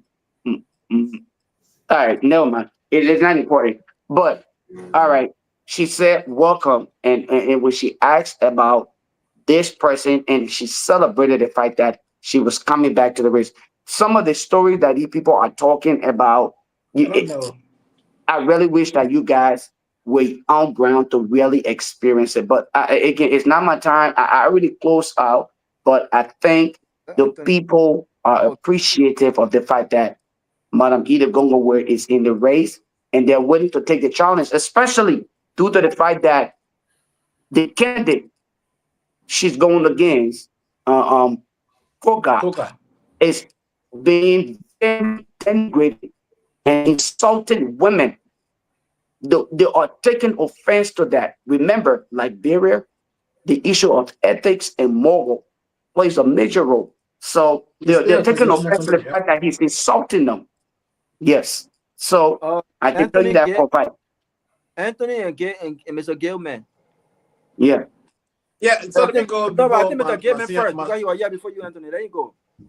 Okay, yeah, okay. You know that tradition now when the older men speak, the young men can talk. They're not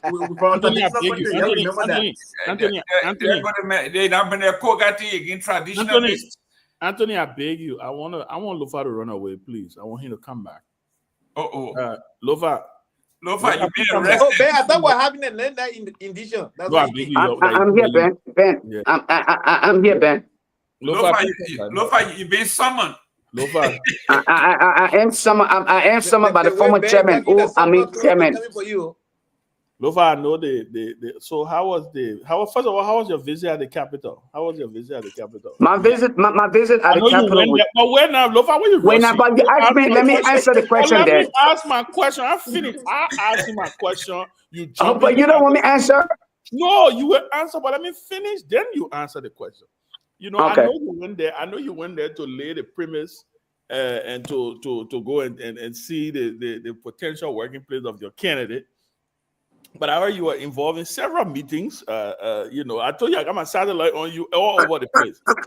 Man, tell your politics. I'm not into politics. You are involved in several meetings. I just want you to give us a briefing of what happened. Wait. Did he go to Dylan's office? I never called Neil. You went to Dylan? Yes, I was. Yes, I was at Dylan's office. And Lofa, where's the picture? What a picture of you and Dylan? You better not. I'm sorry. What a picture of you and Dylan? What a picture of you and Dylan? Where is the picture of me and Dylan? Why have you not posted that picture? Dylan will post a picture. Am I supposed to?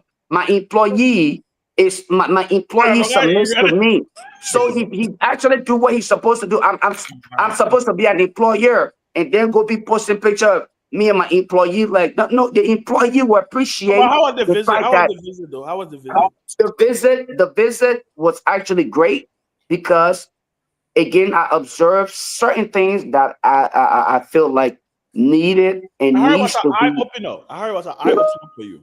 It was an eye opener for me, and I would talk about this lengthily. Yeah. I don't want to focus on that. I don't want to focus on that tonight because my focus here in Liberia is to make sure that Madam Kehleboe Gongloe gets elected. But I will tell you this though, on the very honest note, I was shocked to know that one major thing that I noticed, again, based on my profession, you know that in your entire Capitol building, you don't have a printer. The team, Ben, you probably have a printer in your house. But I knew that one I knew about. I said a print, the thing you can print your papers with. But Lofa, that's news. My man. Okay, so Ben, here's my thing, right? I know you don't see that as a news, but I see it very disgraceful for the Capitol. The Capitol.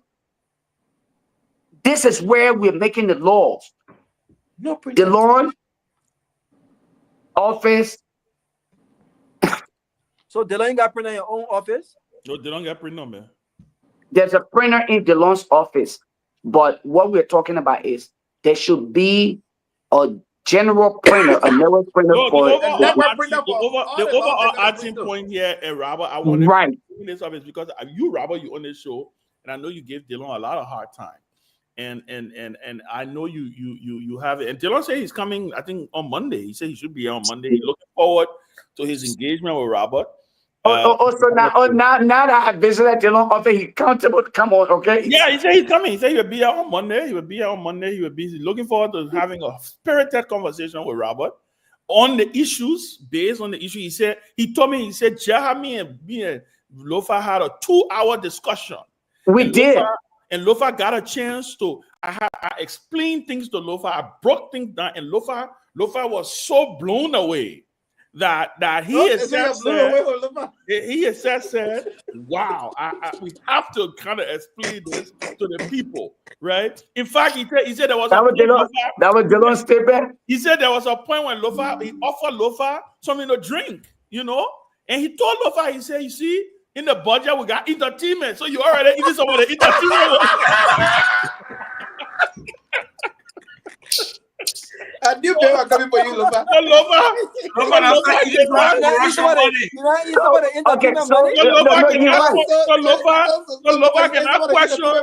Lofa cannot question the entertainment money in that budget anymore. That's the case. So yes, but okay, no, and Ben. You know, when Dylan made that statement, we laughed about it. When Dylan said the issue of entertainment, right? But in your right mind, like I told him during our conversation, I said, you and others are being very wishful and insensitive to the plight of the people because you have not acknowledged the responsibility given to you. They think about entertainment. I think it's just all about self-glorification. You just satisfying yourself and doing something. It don't count. Then why you drinking eat the chips in the middle of it? What you mean? What you mean? What you drink? You didn't have a nice drink. You didn't eat the. I told you I got my side of No, but Ben, you're lying. No, but Ben, you're lying. I literally have my guys that brought chips and stuff with me. Okay, so you saying you brought a chip, but you ate chips. You ate chips. I brought chips. Okay, I brought my chips. I know you ate chips. I brought my chips, Ben. I know your idea here is let's shut Lofa off. That answer will not work. Dylan will continuously be scrutinized. That I brought my chips because my guys. Ben. So my guys, and again, I didn't want to talk about these things here because it make it seem like we would come out here to just show up. But the guys that were with me, they have my stuff. But it is not important anyway. At the end of the day, what you drink at the Capitol? What you drink? Just for the record, I drank everything Dylan offered me. I drank everything Dylan offered me. I drank everything Dylan. What all he offer you? Dylan offered me a Ben Sanvee drink. He said, what you guys would normally drink. He said, what you guys normally drank when you were hanging with what's his name? Mr. Bromsky, Charles Stiller, everything. He said, enjoy what Ben enjoyed while he was here. See what it feels like. No, but on a serious note, though. No, but on a serious note, Lofa, I'm glad that you're home and I see your passion. I see you. I saw you sitting in a kino in your expensive Nike shoes. Ben, we will like I said this to people, right? And you would not believe that Madame Gongloe is not. I mean, we have Where is not. She right now? Is she in Liberia? She is in Liberia. She just left Monrovia to go to Nimba. And since I came in the country, we have not had the opportunity. She told me, she said, I want to talk to you before I leave to go to Nimba. I said, I did not come here to sit with you. I came here to do a piece of job, and that is to go to the people so that you didn't know the trouble she's looking for. The investment Lofa making in the listen. Lofa, but thank you, man. Thank you. I'll just give you an answer. I know. I think it's a great thing. All jokes aside, that you are able to, you help got the man elected, and like many others who felt betrayed by him, and I think he owes them an explanation. I didn't support him, so he don't necessarily owe me an explanation. No, Robert, you're a Liberian. He owes you every explanation. I know. No, what I was saying is he doesn't owe me an explanation as a supporter, as an investor, because you guys obviously invested finances into his campaign. But of course, he owes me an explanation. Yes, because he's a Liberian lawmaker. And jokes aside, I don't hate the man. I think if anything, I gotta ask him. He doesn't when he sees me, he doesn't speak to me. He saw me at Julia's job. Robert, my man, the man. The last time Dylan spoke to me, Lofa, was when the very man, Ben Sanvee. I went to see Ben Sanvee at the place over there on 18th Street. Ben Sanvee was there. Henry Costa was there. Dylan was there, and we all sat and we talked. We took pictures. That's the last time Dylan spoke to me. Recently, while I was in Liberia, I did an interview. He was outside waiting to come after I left. He opened the door. He saw me right there. Julia Jobs right there. He closed the door. Came outside. He won't speak. So for him, maybe it's personal, but for me, it's not. And I'm looking forward to having a very fierce conversation with him, but one that is respectful. Because I think there's a lot of questions that I would like him to answer. I know the kind of conversation I want us to have will not be one we can have on the radio, but I'm also open to having a sit down and talking to him about. I think you should. I think Dylan. Look, I think Dylan is look. Say what you want to say about him. And I know many people say, "Oh, you bias, Ben, that your friend, that your partisan." Me and Dylan have had our disagreements. Trust me, fierce ones also. Right, I didn't agree with him when they wanted to support Unity Party. I was very firm on it, but but he brought some gravitas and some things to the Senate, and I think in our effort for accountability, sometimes we beat him up so bad that we forget that he's not the only senator. But I agree, heavy is the head, I raise the crown, right? When you come into public office with a certain expectation, and people have those expectations about you, you have to go ahead and live. You have to live, and when you fall, you have to get up. And when you make mistakes, you have to acknowledge that you made mistakes. But I still think he has provided a lot of value within the Senate. There's certain things that we know today. If it wasn't for Dillon, we probably would never have known, right? The Senate has gotten a little more open because he has been there, because of not and maybe it may not have even necessarily been his. Ben, let me not interrupt you quickly, right? But let me say this: you also didn't tell the folks that I had the opportunity. I met Youngly Conga Lawrence and Boy Charles. Yeah, but I told you, that's what I said. I said yeah, you right. several. No. Listen, I said you had several consultations. I just started with Dillon. You know where I was going. All right. Okay. All right. Yeah, I would know when you meet your Uncle Joe Buckeye. I just want you to know that. I just want you to know that I have something planted on you when you go. They're not gonna let him in there. They're not gonna let him. No, they're not. They're not gonna let him in there. They're not gonna let him in there. Oh my gosh, it was guys. I wanted to get Lofa. I know. I do. You want to close? I'm about to go. No, I'm done. You guys close it. I don't have the ability to do it because I'm not in studio. We can just all go. Yeah. Let Mr. Gibbon. Let Mr. Gibbon close, and then before we leave. Guys. CMC, CDC, Gibbon. Yeah. Miss. You said yeah? You CMC, CDC. I know. Mr. Gibbon. Wait, Mr. Gibbon. Yes. You're a member of the CMC now? You're a member of the CMC? CMC and CDC. Are you? Listen, Mr. Gibbon is very. Are you a member of the CMC? There's a gentleman by the name of Mark Blaine just text and say hi to the people on. Mr. Gibbon, I asked you a question. Are you a member of the CMC? You see the man talking to the candidate? Is it hard to all the panelists on the closing argument? You see the man talking to the candidate? Then you asking the man? You Lofa. You see the man reading the candidate message? Then you asking the man? Jerry, I know, right? Jerry, you better clarify. This easy because they've been asking about you. The few appearances on the show, you've been talking about that thing. Clarify. Listen. And you say I'm gonna close? Yeah, close. Go ahead. The other people say you want to use my mouth to burn your pepper. I know. Like your pepper, but you want to burn in my mouth. You want to in my mouth? Yeah, in my mouth, right? I get the fire and you enjoy the flavor. That's what you're talking about now. Listen, this is a great show. This is just a great time to be talking Liberian politics, and I just from the bottom of my heart, I see the strategy in the Unity Party is to wear us down, to wear the opposition down that you just gave up. Yes. And I think we shouldn't. No matter what, if you come from work and you are tired, this is a marathon. Okay? Amen.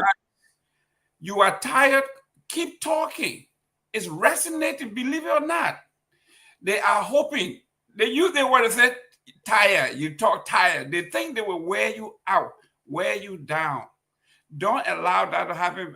Julius, I really admire where you are and coming on to carry on the message. It has to go from here to every corner. You think people are not listening? They are listening. We have to speak for the folks.